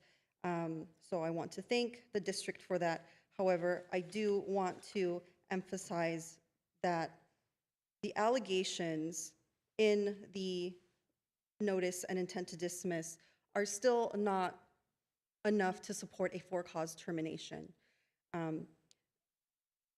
A lot of these allegations are exaggerated or otherwise used in a way to weaponize these charges against her. And so I want to point to the new allegation as an example of this. So the new allegation in the final notice and statement of charges for dismissal, specifically item number 6, reads, on or about October 12, Ms. Morelli was responsible for implementing a district-wide training for a new security system. Instead, Ms. Morelli deflected responsibility and delegated the training to another staff member. When Mr. Dr. Lin, who I believe is present today, inquired about the decision, Ms. Morelli claimed that the training was unrelated to safety, despite her role requiring her to develop trainings ensuring that all district employees observe and maintain safety standards and a safe work environment. Now, we take issue with this charge specifically because there is no documentation to otherwise corroborate this allegation. For example, in the other allegations which we addressed in our written response that was submitted in the Skelly hearing, there were emails and other documents attached that the district uses to support those allegations. However, none was included for this brand new allegation number 6. Moreover, in the allegation where it states that Ms. Morelli deflected responsibility and delegated the training to another staff member, that staff member was not specifically identified in the charge. So we don't know who that is. This charge lacks specificity and therefore is insufficient to amount to a for-cause basis to support a termination for Ms. Morelli. Now, I want to go back to the other allegations and the reasons why we believe that they are insufficient to support a for-cause termination. I will go back to allegation number 1, which states that on or around July 3rd, 2023, July 6, 2023, July 7, 2023, Morelli failed to report to work and properly document her absences in Frontline, the district's attendance system. Morelli confirmed that she was on vacation during the work week of July 3rd, 2023 to July 7, 2023, in a text message exchange with Esmeralda Vargas, administrative secretary. And again, here's where I will highlight that there were text message exhibits that the district used to support this allegation. So during this time, Ms. Morelli was working from home, and this is evident in her response to exhibit number 1, which is the email cited by the district. Moreover, it appears that at least in one of her documented absences, it was a mistake and ultimately deleted. Additionally and importantly, Ms. Morelli was a salary and not an hourly employee for whom Ms. Esmeralda Vargas did not need to otherwise micromanage as far as her time. Ms. Morelli also sometimes worked outside of the business hours and also had to go into the field specifically to one of the schools, some of the schools in this district. So it is therefore unreasonable for her hours to be tracked the same as, for instance, an hourly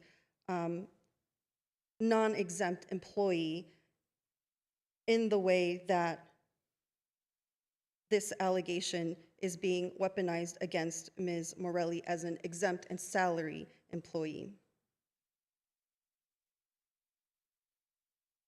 Also, there are alleged failures to report to work or to document her absences.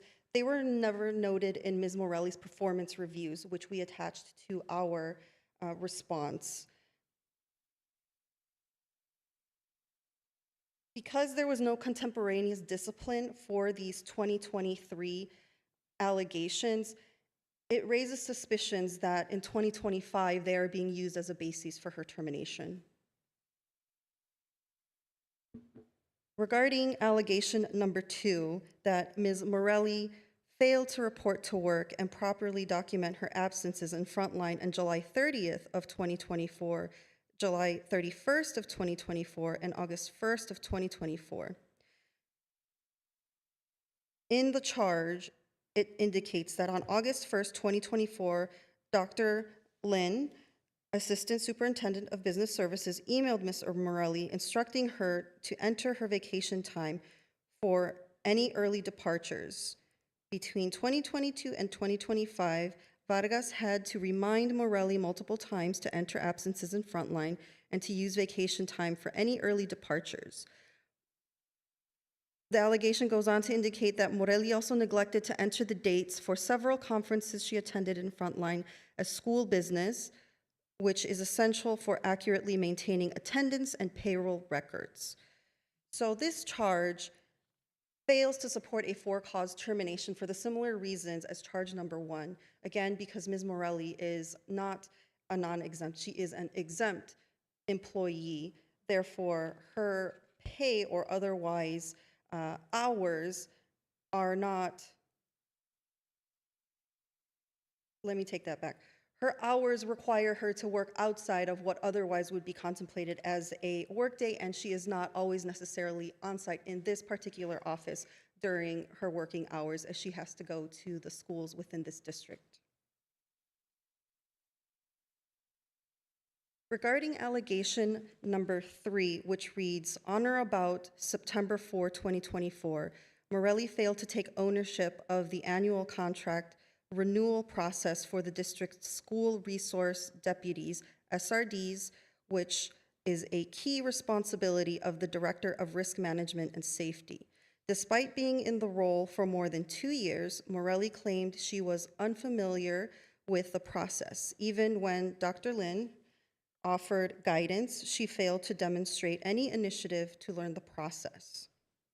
Now, there is no evidence presented in the charging documents to support that Ms. Morelli failed to take ownership of the annual contract renewal process for the district's school resource deputies. This is not listed in any performance reviews, and this issue was not raised contemporaneously. It's only being raised in 2025 to support this request to Counselor, terminate. you have 1 minute. I will ask for an expansion of my time because we have 12 allegations and I still need to address quite a number of them. Okay. Go ahead and continue, and then we'll pull the board. Thank you. Regarding allegation number 4, which reads that on September 14, 2024, Dr. Lin issued Morelli a conference summary following several conversations regarding ongoing concerns about her job performance. Specifically, Dr. Lin reviewed district expectations regarding vacation use and workday length. Dr. Lin reiterated that Morelli's workday is 8 hours and that as a manager, she should refrain from leaving work earlier than 4 p.m. Additionally, Dr. Lin outlined the primary job duties of the Director of Risk Management and Safety, directing Morelli to review her responsibilities as outlined in the district local control and accountability plan. Counselor, sorry to interrupt. Members, if there's no objection to extending additional 10 minutes. Okay, we can have another timer for 10 minutes. Sorry, and then we'll start when you begin speaking. Thank you. In response to allegation number 4, I want to highlight that following the September 14, 2024 email from Mr. Lin, that he and Ms. Morelli had verbal conversations where she was told that it was not disciplinary. Now, the final notice does not otherwise address how it was communicated to Ms. Morelli that it was disciplinary. Now, her contention that it was non-disciplinary is corroborated by the performance evaluation that was conducted on or around January 15, 2025, where there is no mention of any of these issues, where in fact Ms. Morelli is rated as progressing. Additionally, there is no discipline or warning letter or document referencing this in Ms. Morelli's personnel file regarding this charge. Again, this charge is uncorroborated and suspicious given that it was not raised contemporaneously and only being raised in 2025 to justify this for-cause termination. Next, regarding charge number 5, which reads, despite the above directive since September 2024, Morelli failed to demonstrate improvement, continuing to neglect key responsibilities as required of the Director of Risk Management and Safety. So again, this is wholly disproved by the mid-year review conducted on or around January 15, 2025, which came after this alleged misconduct by Ms. Morelli. Accordingly, this charge is uncorroborated and again raises suspicion as to the reasons why it's not mentioned anywhere in her personnel file, but all of a sudden being used in 2025 to justify a for-cause termination.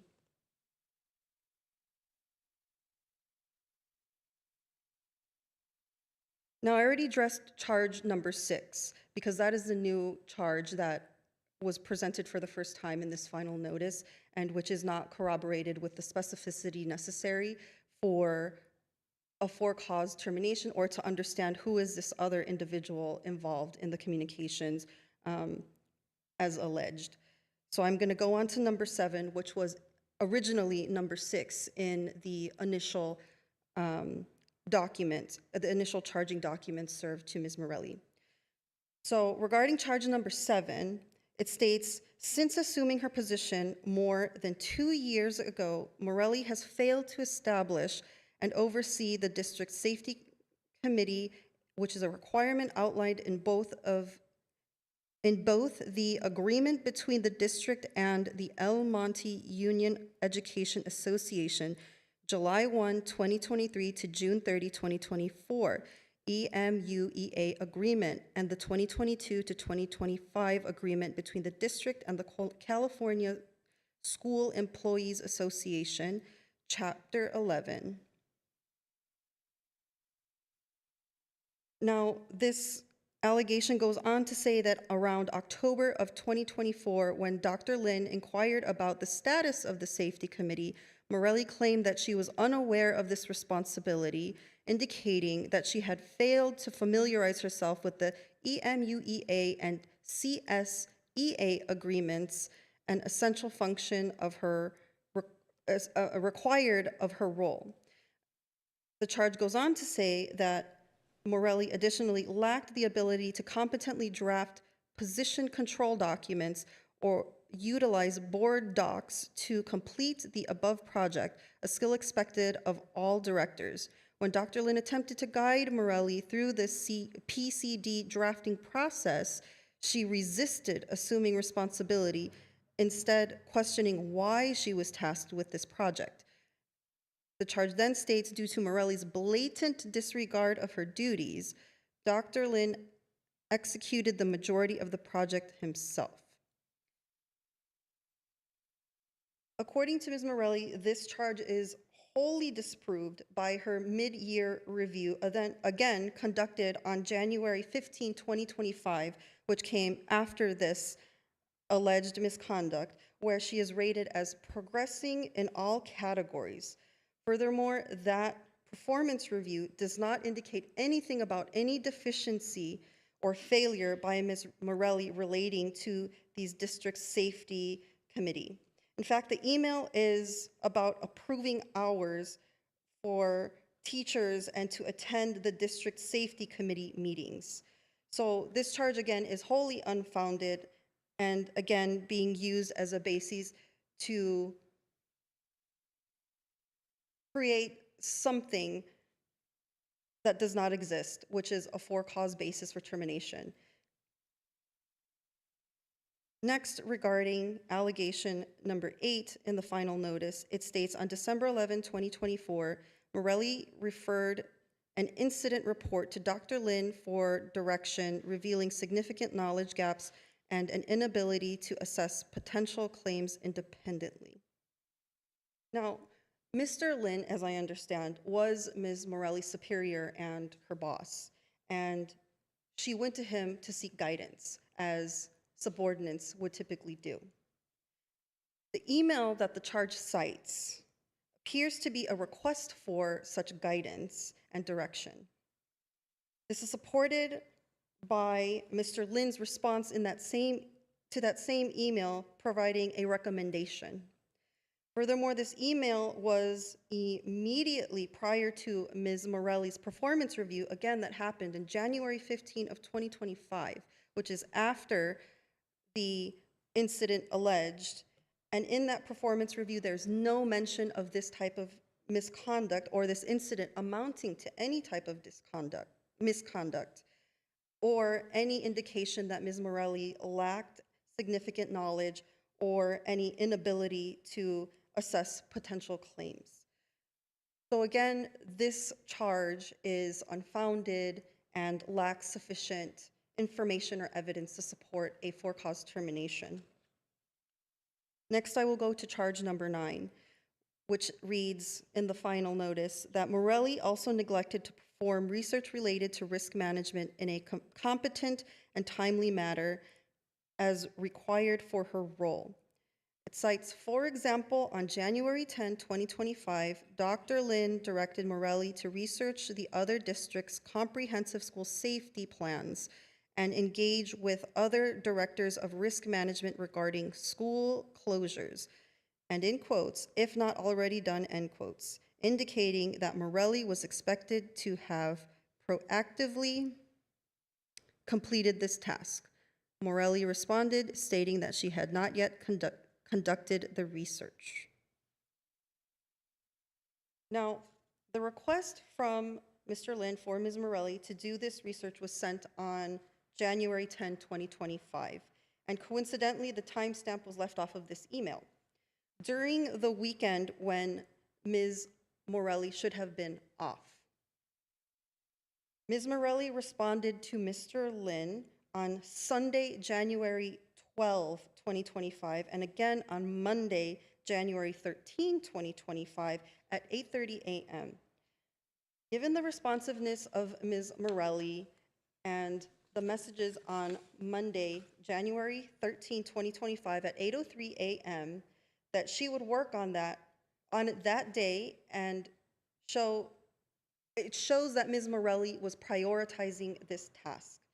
So the charge, as stated, implies that she should have spent her weekend working on this assignment to completion on her own time. So this relates to the other allegations where, in response, Ms. Morelli is not working in the typical 9 to 5 hours always. She's also working outside of those times. So at the end of the day, this particular allegation is an exaggeration not amounting to a for-cause basis to support her termination. Counselor, sorry, we're down to 1 minute. I'm almost done. I need maybe about 5 more minutes. Members, we okay with an additional 5? I have an objection to that. Okay, if you could wrap it up within the next 2 minutes. I'll do my best.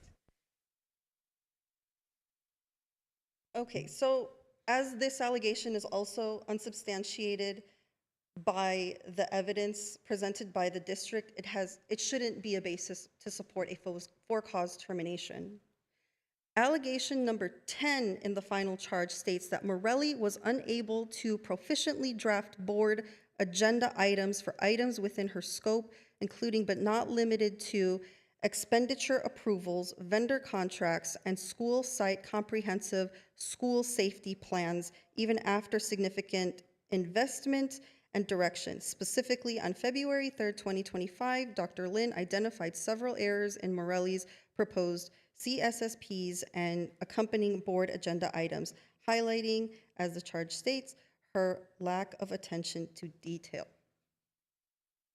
Now, this charge is another exaggeration of alleged errors, which were only dates that required a year to either be added or corrected. There are only 3 corrections listed in the email from Mr. Lin that the district uses to support this allegation. These small and easily correctable typos are not enough to support a for-cause termination. Instead, they are nitpicking, and they were addressed ultimately. Therefore, this shouldn't be a basis to terminate Ms. Morelli. Regarding charge number 11 in the final notice, it reads, on February 7, 2025, Lulu Sanchez, payroll technician, inquired about the board approval process for adding an approved vendor, an area in which Morelli, as Sanchez's supervisor, should have provided support, but failed to. Further, later that same day, Dr. Lin emailed Morelli at 3:22 p.m. requesting a meeting to discuss this shortcoming. Morelli failed to respond, although the email was sent during her regular work hours.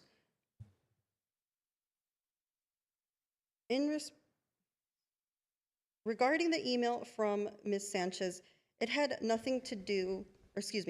to do with Fidelity Investments for Teachers. There was no indication that Ms. Morelli ignored the correspondence. Counselor, if you could wrap up your comments, we've reached our limit. Understood. Okay. Furthermore, regarding the February 7, 2025 email from Mr. Lin titled Debrief, there is no indication that the email was tied to the emails with Ms. Sanchez or that Ms. Morelli ignored that email. Again, she was a salary employee who was also made to work outside of regular business hours. So regarding when she responded as soon as she was able. Thank you, Counselor. I have one more point, if you may permit me. There's one last allegation that needs to be addressed. We've reached our time limit. We do appreciate you being here tonight. At this time, I think we've provided more than sufficient time. The board will move on with our agenda, and then we'll recess into closed session to discuss this matter. Thank you. Understood. Okay. Thank you, colleagues. Moving on to item number 2 on our regular agenda tonight. Item number 2 is to consider approval of the notice of completion for resolution number 16-24/25 regarding South Almani High School gymnasium flooring repairs. Is there a motion to approve this item? Move to approve. Moved by trustee Padilla. Is there a second? I second. Seconded by trustee Nguyen. Any discussion? Seeing none, all those in favor of approving item number 2, please say aye. Aye. Any opposed? Any abstentions? Seeing none, item number 2 is approved. Item number 3, consider award of informal bid number 2024-25 B9 Mountview High School tennis court fencing replacement project to J&A Engineering Corporation, DBA J&A Fence. Is there a motion to approve this item? A motion to approve. Moved by trustee Dr. Guzman. Is there a second? I second. Seconded by trustee Dr. Galaviz. Any discussion? Seeing none, all those in favor of approving item number 3, please say aye. Aye. Any opposed? Any abstentions? Seeing none, item number 3 is approved by a vote of 5-0. Item number 4, consider award of bid number 2024-25 B7, Arroyo High School kitchen epoxy floor to Valmore Construction Services. Is there a motion to approve this item? I move to approve. Moved by trustee Nguyen. Is there a second? Second. Seconded by trustee Padilla. Any discussion? Seeing none, all those in favor of approving item number 4, please say aye. Aye. Any opposed? Any abstentions? Seeing none, item number 4 is approved by a vote of 5-0. Item number 5, consider award of bid number 2024-25 B8 Almani Rosemead Adult School Facility Upgrades Project to Garza Construction Incorporated. Is there a motion to approve this item? Move to approve. Moved by trustee Padilla. Is there a second? I second. Seconded by trustee Dr. Galaviz. Any discussion? Seeing none, all those in favor of approving item number 5, please say aye. Aye. Any opposed? Any abstentions? Seeing none, item number 5 is approved by a vote of 5-0. Item number 6, consider approval to terminate the agreement with NG Services US. Is there a motion to approve this item? A motion to approve. Moved by trustee Dr. Guzman. Is there a second? I second. Seconded by trustee Nguyen. Any discussion? Seeing none, all those in favor of approving item number 6, please say aye. Aye. Any opposed? Any abstentions? Seeing none, item number 6 is approved by a vote of 5-0. Item number 7, consider approval of DocuWare document management services. Is there a motion to approve this item? I move to approve. Moved by trustee Nguyen. Is there a second? Second. Seconded by trustee Padilla. Any discussion? Seeing none, all those in favor of approving item number 7, please say aye. Aye. Aye. Any opposed? Any abstentions? Seeing none, item number 7 is approved by a vote of 5-0. Item number 8, consider approval of contract agreement between the Almani Union High School District and Curriculum Associates LLC to support English learners district-wide. Is there a motion to approve this item? Move to approve. Moved by trustee Padilla. Is there a second? Second. Second. Seconded by trustee Dr. Galaviz. Any discussion? Comment. Mr. Padilla? Yeah, again, I just want to give kudos to the district for, bringing programs that support multilingual learners. This is another example of how our district will always bring forward any resources and whatever it is that our students need. We saw earlier that El Monte High School, we approved a program on the consent agenda, but here again, another example of how we are always supporting our multilingual learners in this district. Nothing else. Thank you. Any further discussion on item number 8? Seeing none, the item has been moved and seconded. All those in favor of approving item number 8, please say aye. Aye. Any opposed? Any abstentions? Seeing none, item number 8 is approved by a vote of 5-0. Item number 9, consider approval of agreement between Almani Union High School District and California State University Dominguez Hills for counseling fieldwork or intern agreement. Is there a motion to approve this item? I move to motion. approve. Moved by trustee Nguyen. Is there a second? I second that motion. Seconded by trustee Dr. Guzman. Discussion? Yeah, I just had a comment. I want to give kudos to the district administrators for this agreement. I think it's always great when we can work with our community colleges and our Cal States, particularly because a lot of them are students are from our local community. So it's always great to see that there's an agreement or an MOU for cooperating or collaborating with our colleges and our Cal States. That's it. Thank you, Dr. Guzman. Any further discussion? I just want to say I 100% agree with Dr. Guzman. Should I have asked to speak? Sorry. Okay. Anything else? Wait, I thought no it wasn't further- okay. if I there's thought no- we had to ask for the floor. Mr. Padilla, go ahead. The what? Did you have a comment? Oh, no, because I didn't ask for the floor, no. Okay, so there's no further discussion. Item number 9 has been moved and seconded. All those in favor of approving item number 9, please say aye. Aye. Aye. Any opposed? Any abstentions? Seeing none, item number 9 is approved by a vote of 5-0. Item number 10, consider approval of joint venture training agreements for use of facilities between El Monte Union High School District and surrounding pharmacies for students from El Monte Rosemead Adult School to complete their externship hours. Is there a motion to approve this I item? move to approve. A second. Moved by trustee Nguyen, seconded by trustee Padilla. Any discussion? Seeing none, all those in favor of approving item number 10, please say aye. Aye. Aye. Any opposed? Any abstentions? Seeing none, item number 10 is approved by a vote of 5-0.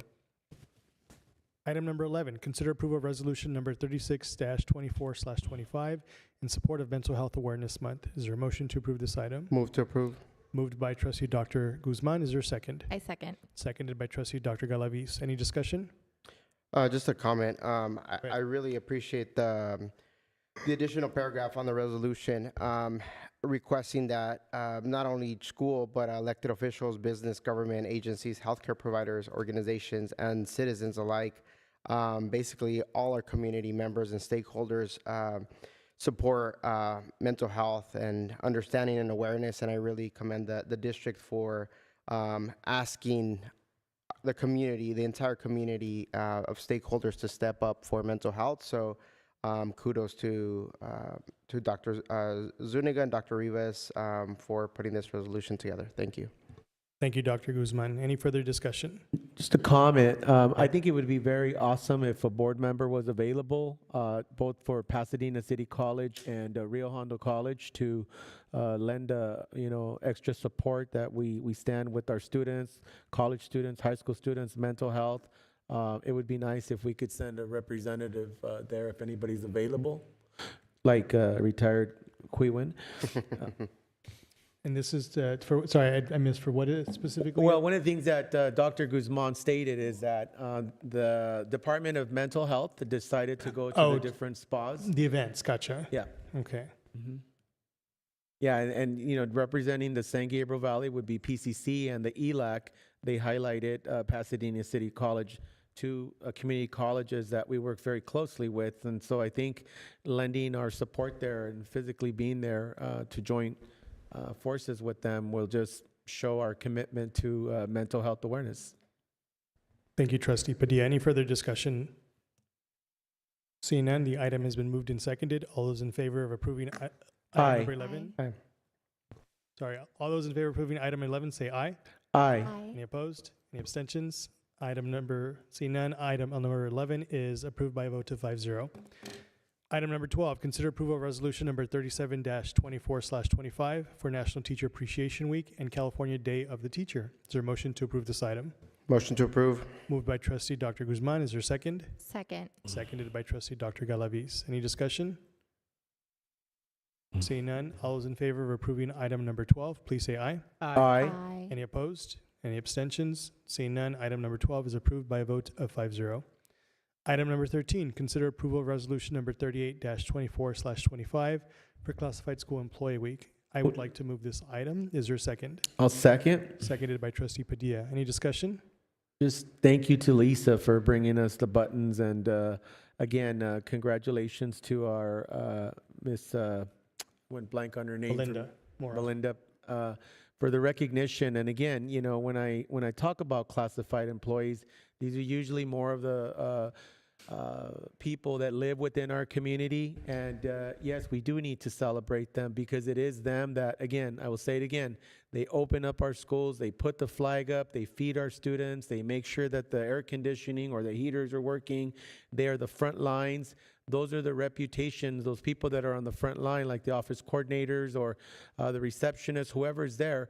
That's what the community takes back as to the reputation of that school. So having employees like her is an awesome thing. And so I know that this is just a week of of celebrating them, but we applaud them and acknowledge them and are grateful for the service that they provide to our students throughout the entire year.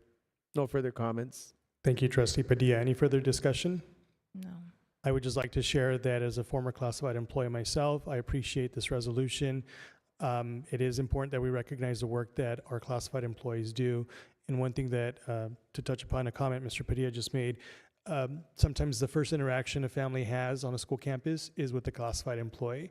So they represent our schools from the very beginning. And as Mr. Padilla shared, they're the first ones on the campus and usually the last ones to leave. They open it up, they close up shop, they raise the flag, they bring it down. So I'm very appreciative of all the work that our classified employees do here at the Amani Union High School District.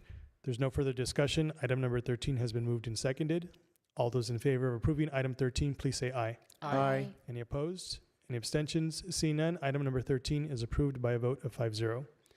Item number 14, consider approval of resolution number 39-24/25 in support of School Nutrition Employee Week and School Lunch Hero Day. Is there a motion to approve this item? Move to approve. Moved by Trustee Padilla. Is there a second? I second. Seconded by Trustee Nguyen. Any discussion? Just a comment. Go ahead. Here again, this is an example of this resolution of the people who feed not only the staff and teachers that purchase the lunch from our cafeterias, but also to our students. They are our heroes, you know, and as we took a trip to Washington, D.C., these are the things that I think about. And just to hear that some of those lunch programs or the funding for free and reduced lunch might be cut is something that is very close and dear to my heart. Having been a recipient of the federal reduced lunch program in the neighboring school district and at Rosemead High School, I will always be a staunch advocate of these programs because I know in a time where we are suffering from food insecurity, I do run a nonprofit, I own a nonprofit, and that is what we focus on, is to fight food insecurity. And it's just sad that here we are, the fourth largest economy in the world, and that the federal government, we have a lot of poverty in the state, that we're even having this discussion about cutting these types of programs for the most vulnerable in our society. No further comments. And those ladies that feed and men who feed our children every day and warm up the lunches, that's very special to me. And then also, you know, thank you to them when they have come to us and say, hey, it's too hot in here. Can you work on that air conditioning? And Dr. Lynn has been an amazing leader in making sure that the working conditions, whether it's the boots so they don't slip, or new uniforms, or making sure that it's comfortable in those cafeterias, because during the summer it can get pretty scorching hot. Thank you to those lunch heroes, and thank you to those lunch heroes for advocating and at sometimes putting us on blast on Facebook about how we need to look at this. I have no problem when people speak up and they tell us what they're facing, and we got to work on it right away. So kudos to all those lunch heroes at all the sites every single day that feed our children. No further comments. Thank you, Trustee Padilla. Any further discussion? Seeing none, all those in favor of, or item number 12 has been moved and seconded. All those in favor of approving item number 12, please say, sorry, not item number 12, item number 14. 14. I don't know why the 12 is highlighted here. All those in favor of approving item number 14, please say aye. Aye. Any opposed? Any abstentions? Seeing none, item number 14 is approved by a vote of 5-0. Colleagues, before I move on to the next item, it is 10:22 p.m. We try not to go beyond 10:30. So at this time, I'm going to ask members if we're okay to extend our meeting, because we do have to return to closed session until 11 o'clock. I'm okay. Let's finish it. Dr. Guzman? Yeah, I'm fine. I'm okay. Okay. Agreed. Okay, so 11 o'clock. Okay, item number 15. Consider approval of resolution number 40-24/25 to celebrate June as Lesbian, Gay, Bisexual, Transgender, and Queer, or LGBTQ Pride Month. I'd like to move this item. Is there a second? I second. Seconded by Trustee Galaviz. Any discussion? Comment. Go ahead, Mr. Padilla. Just, you know, we are a district that prides itself on equity and equality. And, you know, as a minority and somebody who has always fought and defended equity and equality, I know that we have many students in our school district that do identify themselves as lesbian, gay, bisexual, transgender, and queer. And I would be a hypocrite not to support something like this, especially in the times that we're living in right now. This is a democracy, and you know, I don't have power over the entire country, but I do have power in the school district, and I want to stand in solidarity with these students, and I want to reassure and reaffirm them that my commitment and our commitment as a board is strong. and hang in there. We will get through this together, and no further comment. Thank you, Trustee Padilla. Any further discussion? I just want to share, I want to echo the statements of my colleague, and I do want to say that, yes, these are very challenging times, and the threats that we have received from the Trump administration regarding DEI and LGBTQ matters, particularly those that are targeting our transgender family members and students. Our school district stands strong in support of our LGBTQ family members. We have seen in the state of Maine, the governor stand up to the president, take him to court, and win. The threat to have their federal funding cut or rescinded fell flat. And so I'm happy to know that here in California, our Attorney General and our State Superintendent of Public Instruction have also stood steadfast in support of our LGBTQ students. And I'm happy to share with our community that the Board of Trustees is doing the same tonight. Is there any further discussion on this item? Seeing none, the item number 15 has been moved and seconded. All those in favor, please say aye. Aye. Any opposed? Any abstentions? Seeing none, item number 15 is approved by a vote of 5-0. Item number 16, consider approval of substitute handbook. Is there a motion to approve this item? Motion to approve. Moved by Trustee Nguyen. Is there a second? I second that. Seconded by Trustee Dr. Guzman. Any discussion? Just a thank you comment. Working on any handbook, whether it's new board member handbooks or substitute handbooks, thank you for all the work that goes into that. I know that in the past, we have had substitutes that have been very vocal, including past elected officials, to, have the board look at it or have administration look at, the pay that we provide and the training and so many different things. So it is good for a substitute that comes into our district to know this is the lay of the land here in this district, and does that work for you, or do you need to go elsewhere? So when it's in writing like this, it's good rather than just through word of mouth from substitute to substitute. They have a place to go and read what El Monte Union High School District's process is. No further comments. Thank you, Trustee Padilla. Any further discussion on this item? Seeing none, item number 16 has been moved and seconded. All those in favor of approving item number 16, please say aye. Aye. Any opposed? Any abstentions? Seeing none, item number 16 is approved by a vote of 5-0. Item number 17, consider approval of declaration of need for fully qualified educators for the 2025-2026 school year. Is there a motion to approve this item? Move to approve. Move to approve. I heard you both. Okay. Moved by Trustee Padilla. Is there a second? I second that motion. Seconded. I heard them both, but okay. So seconded by Trustee Dr. Guzman. Any discussion? No. Seeing none, all those in favor, the item has been moved and seconded. All those in favor of approving item number 17, please say aye. Aye. Any opposed? Any abstentions? Seeing none, item number 17 is approved by a vote of 5-0. Item number 18, discussion and direction on board member assignments for class of 2025 commencement ceremonies. So I think everyone had received an email from Dr. Zuniga about which sites they would like to attend for graduation. I know Dr. Galaviz had indicated that you won't be able to attend one of the comprehensive high school graduations because you have your own at Bassett. Yes. And then we're all going to be at Ledesma to start. So, Trustee Nguyen, which site had you indicated that you wanted to? Rosemead. Rosemead? Okay. What site were you at last year? Rosemead. You're at Rosemead? Okay. I would prefer that we rotate because I'd rather not have members at the same sites because we do want to have everybody go to different sites. Like, I haven't been at Rosemead since my first year in 2018. I also haven't done Arroyo. I had deferred to Trustee Dr. Galaviz because it's her alma mater and she's a new board member.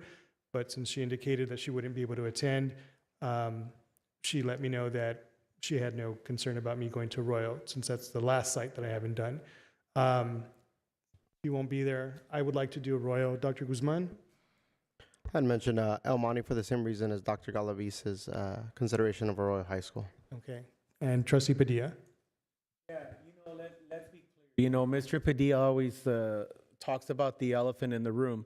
This agenda item just got put on here by you, Mr. Briones, as the president. And this is just an example, and I want to go on the record. This is an example of you trying to bully Mr. Padilla. Let me explain. So Mr. Cui had talked to Dr. Zuniga and said, I would like to do Rosemead High School, and Dr. Zuniga wrote it down. This was a long time ago. Mr. Padilla had called Dr. Zuniga and asked, had anybody taken El Monte High School? He said no, so a long time ago, I told him that I wanted to do El Monte High School, and the reason was that there were some of my former students and the parents who said that they would like to see me shake their child's hand and receive a diploma from me. And so this was something that I had talked to parents about quite a long time ago, and we had planned it for me to do this. When I called Dr. Zuniga, he told me, okay, I will write it down.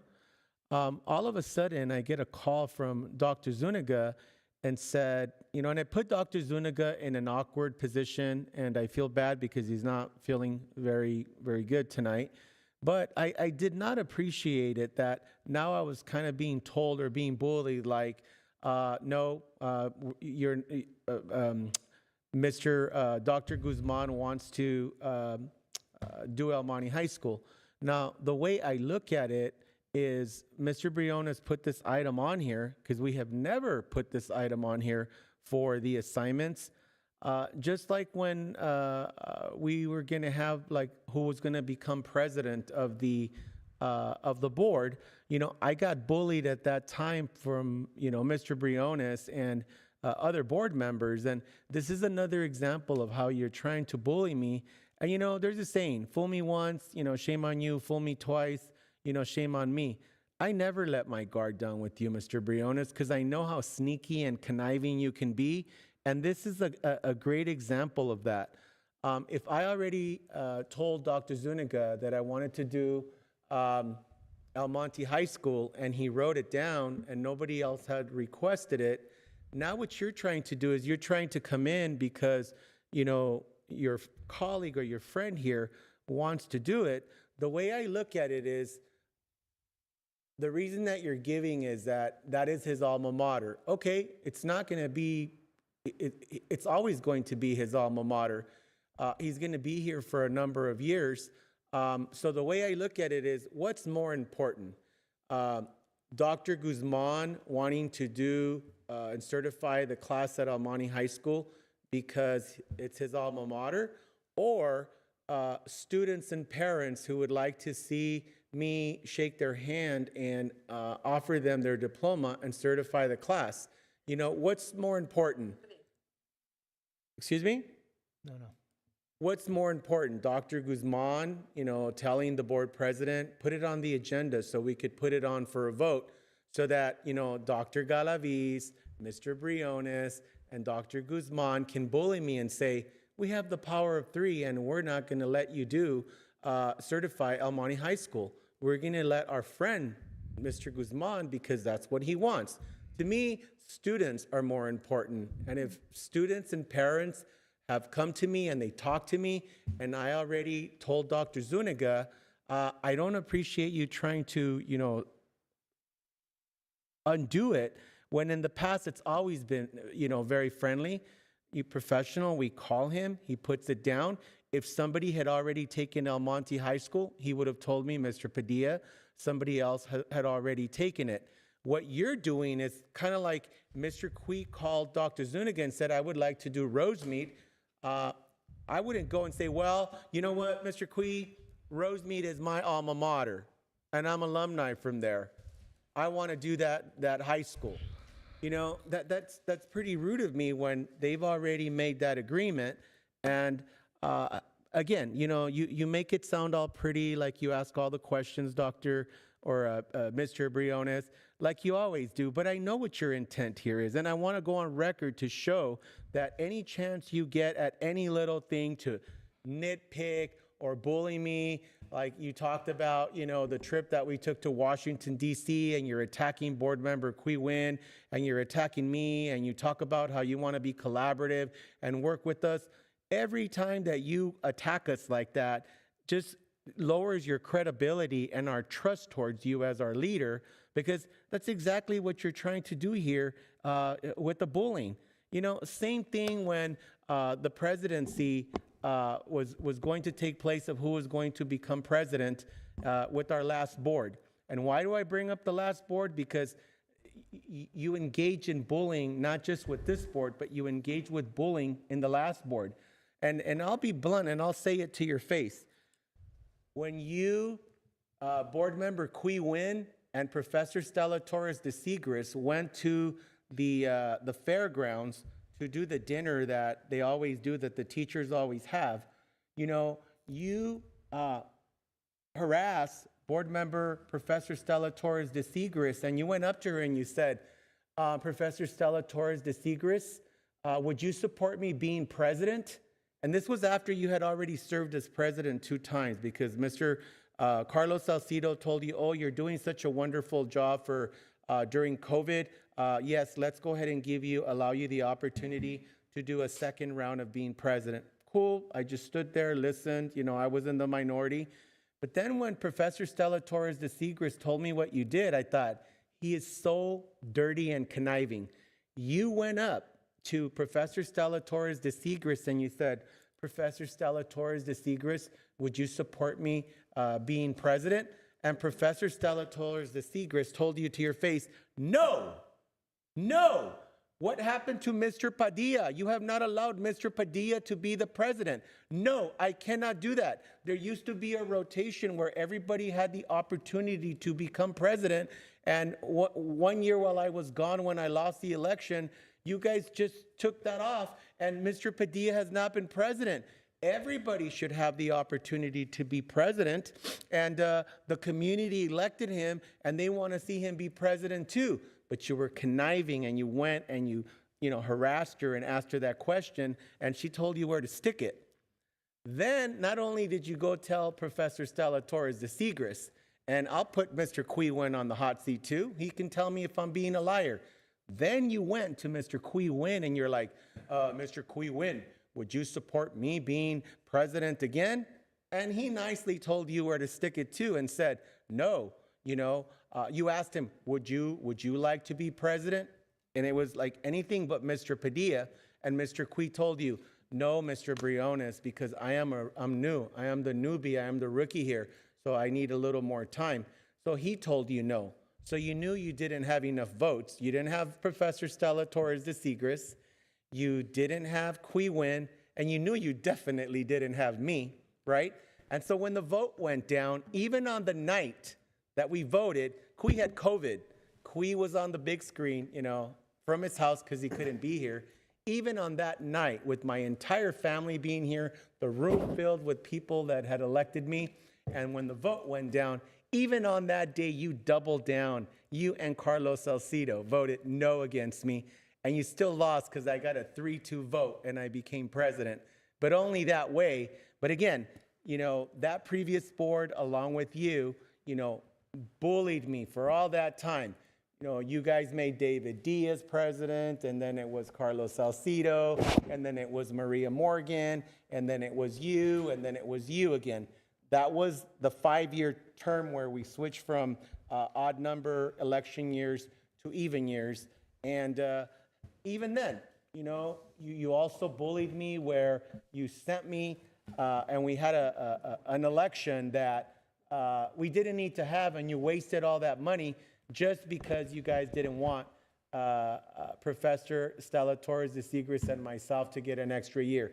You wasted our district's money and forced us to have an election, and we did. So, Mr. Padilla, if I may, if you Yes. could bring the conversation back to the item, which Yes. is the assignments. Yes, you can bring it back to the assignments, but this isn't really about the assignments. It's about the bullying, and I'll bring it back home to this.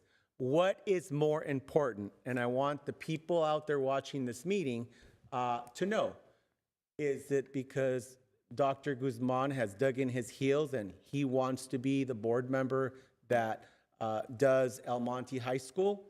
Is that more important, or are students more important, where students want to see, and their parents, who are our constituents, would like to see their child receive a diploma from Mr. Padilla and shake their children's hand, as we agreed several months ago. Again, your bullying is the only reason, and I want to go on record, so if I have to pull it in the future, or an attorney has to pull it, I am on record saying that I consider this to be abuse of power, a bully on your part, and we'll see if your colleagues will come along for that ride, because then I will put them on that same boat as continuing the bullying towards Mr. Ricardo Padilla. And again, you know, your attacks on Mr. Qui Win and myself, it's not the first time that you do it. You once told Mr. Qui Win when he was If you brand could new refrain from that moving beyond the scope of this discussion, we're talking about our assignments because that for is a form of commencements. bullying. What you told him was, it's still sticking to the same topic of bullying. You told him that I had him in my hip pocket, and Mr. Qui Win came out swinging and told you to your face, Mr. Briones, I don't need a lecture from you. I have more education than you. I have more life experience than you. I'm a business owner. And that's what you get for trying to put people down and attack us. And I don't know what your problem is. It's not my fault that you were late in your career to go back to Mr. school Padilla, I and think your finish your comments degrees. are out of line. But- Please refrain from but moving you're- beyond the scope But again, of the it is the discussion. scope of bullying. You always try to put people down. I don't know if you're like, you know, embarrassed, or you try to be somebody So that you're at this time, not. members, I'm going to That move is- to end discussion. Can I get a second on that motion, and it's not debatable? I'll second that motion. Second, all those in favor of ending discussion, please say aye. Aye. Of course, you're going Thank to you. end the So at this discussion time, because Mr. it's Padilla, convenient for you. which site would So you like? put it on here. Which site I'm would you going to like tell you. that is available? There is South Amani I and am Mountain going View. to certify El Monte High School. You're not going to bully me. So Dr. Guzman has indicated he would like to attend Right, Amani High and he did Schools. it after I had already Excuse put in me. my request. You're not recognized. The gentleman will yield. Dr. Guzman has indicated he would like to accept this year's I am class doing at El Amani. Mon- Excuse me, sir. You are not recognized. You will yield. Mr. Padilla, you are not. Sir, you are not recognized. You are not recognized. Please refrain and yield. You are not recognized. You will yield the floor. At this time, excuse me, you are not recognized. Yield the floor. Sir, you will yield the floor. You are not recognized. At this time, I would like to move that Trustee Dr. Guzman accepts the graduating class from Amani High School. Is there a second to that motion? I second. Seconded by Trustee Dr. Galaviz. We have moved to end discussion. Comment or discussion? No, we've moved to end discussion. We're voting now. No, you are a bully, and Excuse I've me, sir, already put again, my you are- name in, you are not So I want recognized. Dr. Guzman to respond to my question. Do you think you are more important? Excuse me, sir, you are not recognized. You are not recognized. There's a motion on the floor. All those in favor of the motion of assigning Dr. Guzman to Amani High School, please say aye. We will do a roll call vote. Trustee Nguyen, how do you vote? Can I have a comment before I vote? We've ended discussion. The vote is, we're on the floor right now. The vote for the motion to assign Dr. Guzman to Amani High School. Tell him to his face. Sir, you are not recognized. How do you vote, Trustee Nguyen? I say no. Trustee Nguyen is no. Trustee Dr. Galaviz? Yes. Trustee Galaviz is a yes. I am a yes. Trustee Dr. Guzman? Yes. Trustee Guzman is a yes. Trustee Mr. Padilla? This is an example of what. Sir, I just need a vote, yes or no. Voted yes if everything I said was fake. Sir, I just need a vote. No. Yes or no.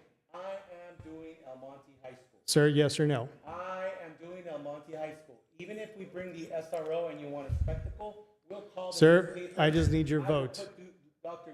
Luis Guzman. I just need your vote, yes or no. Are you abstaining from the vote? There's an abstention. Mr. Padilla has not voted. The item passes 3-1-1. Which site would you like to certify this year, Mountain View or South Amani? Going to El Monte High School. That's where I will drive through after Fernando Ledesma. Sir, we That can is my final comment. we can Can we have assign a you. board bylaws meeting? we can assign you to a site, and you will attend the site that you are assigned to. I'm giving you the option of choosing which of the two sites you'd like to attend. We shall see. I will be at El Monte High School. I promised those parents and those kids that I would be there.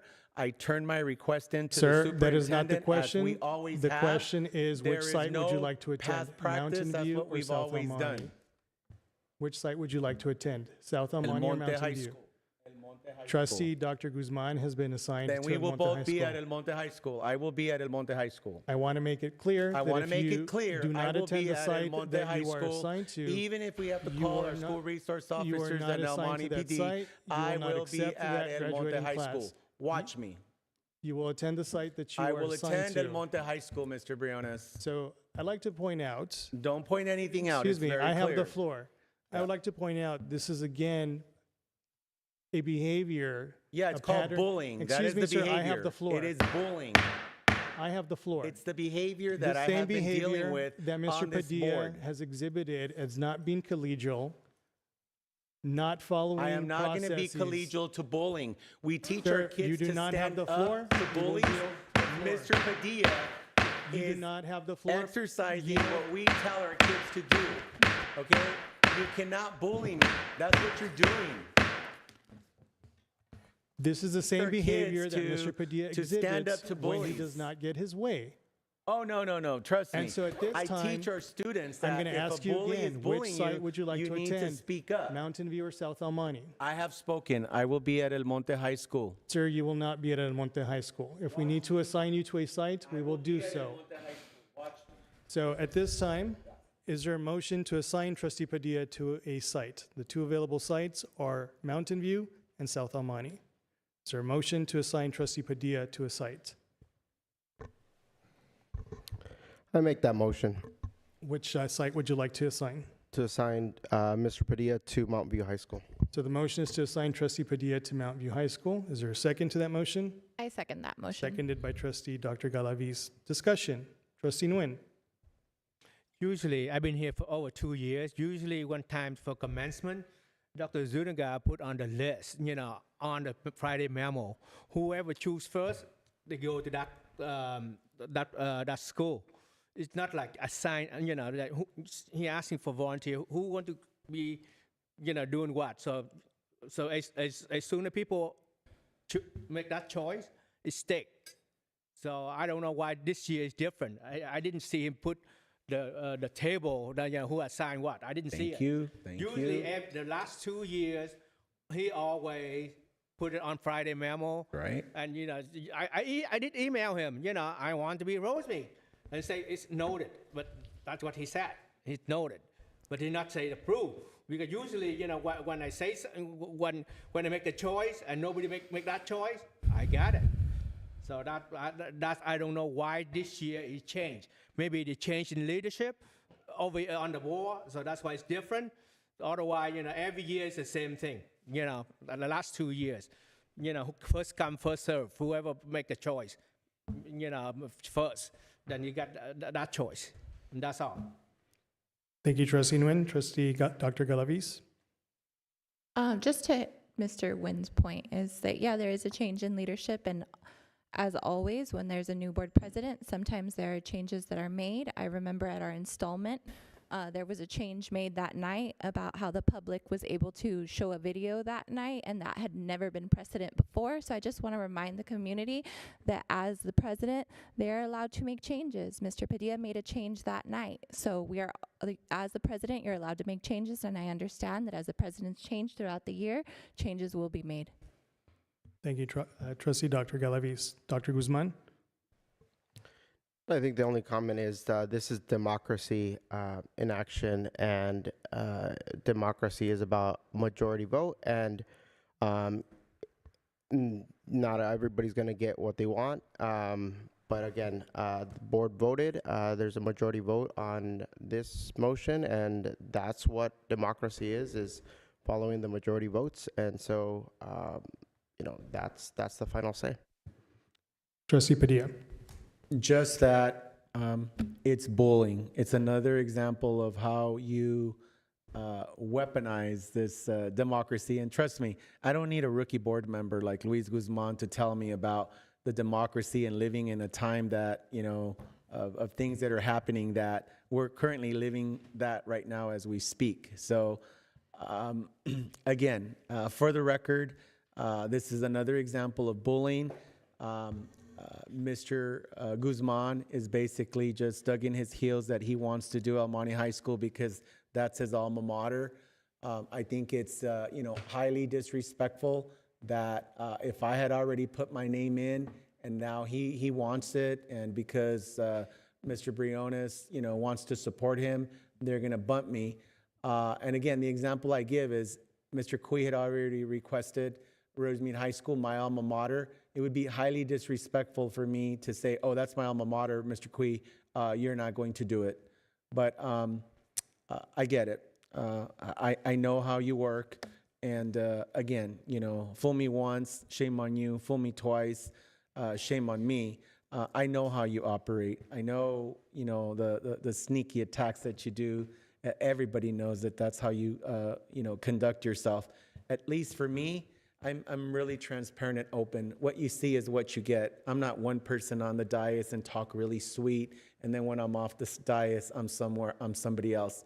I'm the same everywhere I go, and I'm not fake. You know, I'm not, you know, engaging in these sweet conversations with you when, you know, the way you treat me and Mr. Cui and your, you know, suppression of his public comments of, oh, you know, you cannot show videos and so on and so forth. Like, those are all little things that make a huge difference that, you know, he can't even get all his stuff in when he's trying to report to his constituents what it is that he's done. And so again, I would like to go and do not Rosemead High School, excuse me, South Del Monte High School, since that is the district that I represent. I have done that school before, and I'll go do South Del Monte. Not because they're a second choice, they're equally important, every school in this district, but I just think that it was like extremely highly disrespectful of all three of you. But I don't expect anything different. I mean, I know that. I've been in this position, and I've been bullied. But one thing that I have shown you, Board Member Briones, is that I'm not afraid. You know, as an elected official, one of the things that many people fear is being in Superior Court. I'm BTDT. I've been there, done that in Superior Court, and I took all of you board members on: Carlos Salcido, Maria Morgan, you, David Diaz, and the jury sided with the person that I got deposed on and supported. I didn't care that I was going against four of you, and I won in Superior Court. So this is small potatoes, but again, I've seen this chapter. I've read this chapter in this book, in this district of your bullying tactics, and that, you know, you can't make me conform to march to your own little beat. You will never be able to do that, because even though you think you're superior to the rest of us, again, you have the least education, the least professional experience, and at the end of the day, I'm not accountable to Dr. Galaviz, to Mr. Cuiwin, to Mr. Briones, to Dr. Guzman. At the end of the day, I am accountable to the people in my district and my constituents. And they have always come through year after year, even when you made me have an election when we didn't have to. The voters told you to your face, you know, we still want Mr. Padilla because he doesn't do the status quo. He rocks the boat, talks about the elephant in the room, and has those conversations that make people feel uncomfortable. And I sleep really well at night because I got into it. My why is clearly defined. It is the students and the parents of this district, and I've taken heat for that, and I will double down and twice on Sundays about that is why I do the work that I do. And if I've been elected, re-elected, and re-elected, I'm doing something right, and the people have seen it. So I'll let that record and speak for itself. And, you know, I've been here, you know, board members come, board members go, but Mr. Salcido is no longer here. Mr. David Diaz is no longer here. Maria Morgan is no longer here. All the people that were so mean to me, you know, you're the only one who's left, me and you. And we shall see who prevails. But again, I don't appreciate that disrespect of you bumping me and bullying me. And it's just not acceptable. And if you want to build cohesiveness and you want to build trust, I think today Mr. Kui Win and Mr. Padilla have seen, you know, your true colors. And Mr. Kui Win, he's a Buddhist, he's a pacifist, you know, very nice man, doesn't like conflict. I'm not. I'm Roman Catholic. I will take you on. We have been under attack for many years, for many reasons, and I will always take you on. And if I believe that something is right, like when we did the firing of a former superintendent, I was willing to go all the way to Superior Court. And that was my vindication that told you to your face, no. And I said it then and I'll say it again. It wasn't no little old Mr. Padilla that told you to your face. It was a Superior Court judge. And I will remind you to your face, when our district lost, I told the board, why don't you get a copy of that court hearing so that the people of the El Monte Union High School District can read it for themselves. Don't take, you know, stupid little Mr. Padilla's word for it. Let them read it for themselves. It fell on deaf ears, you included. Nobody got a copy of it because they said something like, oh, it's going to cost too much. No, you So didn't just want so the I'm clear, public. you're selecting South El Monte High School?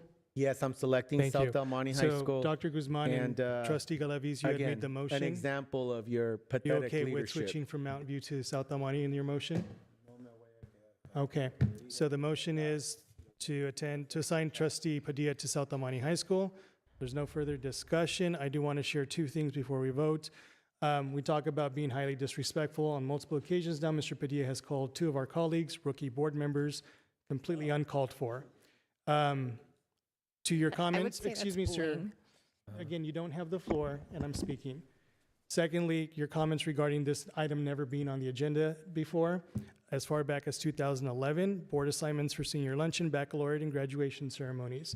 And that's going back to when we started using board docs. So no, you are not correct in that fact. Secondly, regarding your comments addressed towards me about my education, that is all noise to me. You can try to insult me. You can project your insecurities on me all you want. It means nothing to me.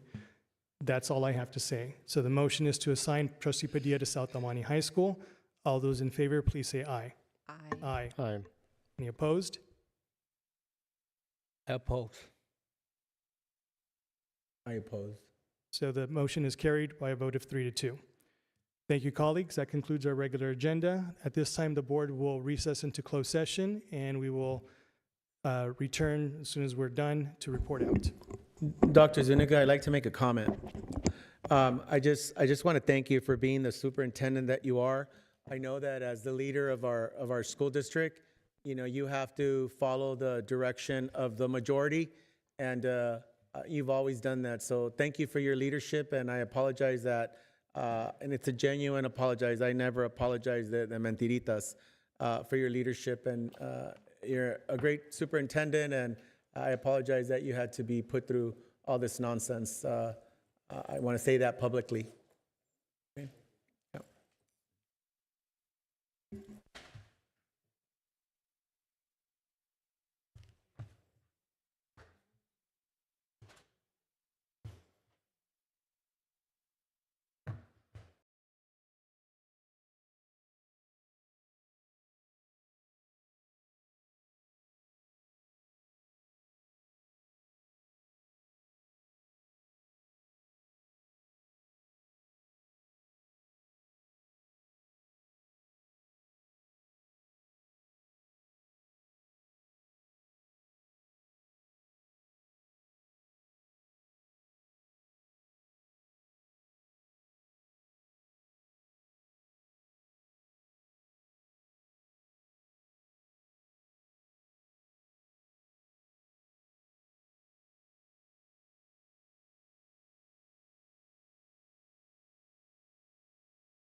The board is reconvening out of closed session.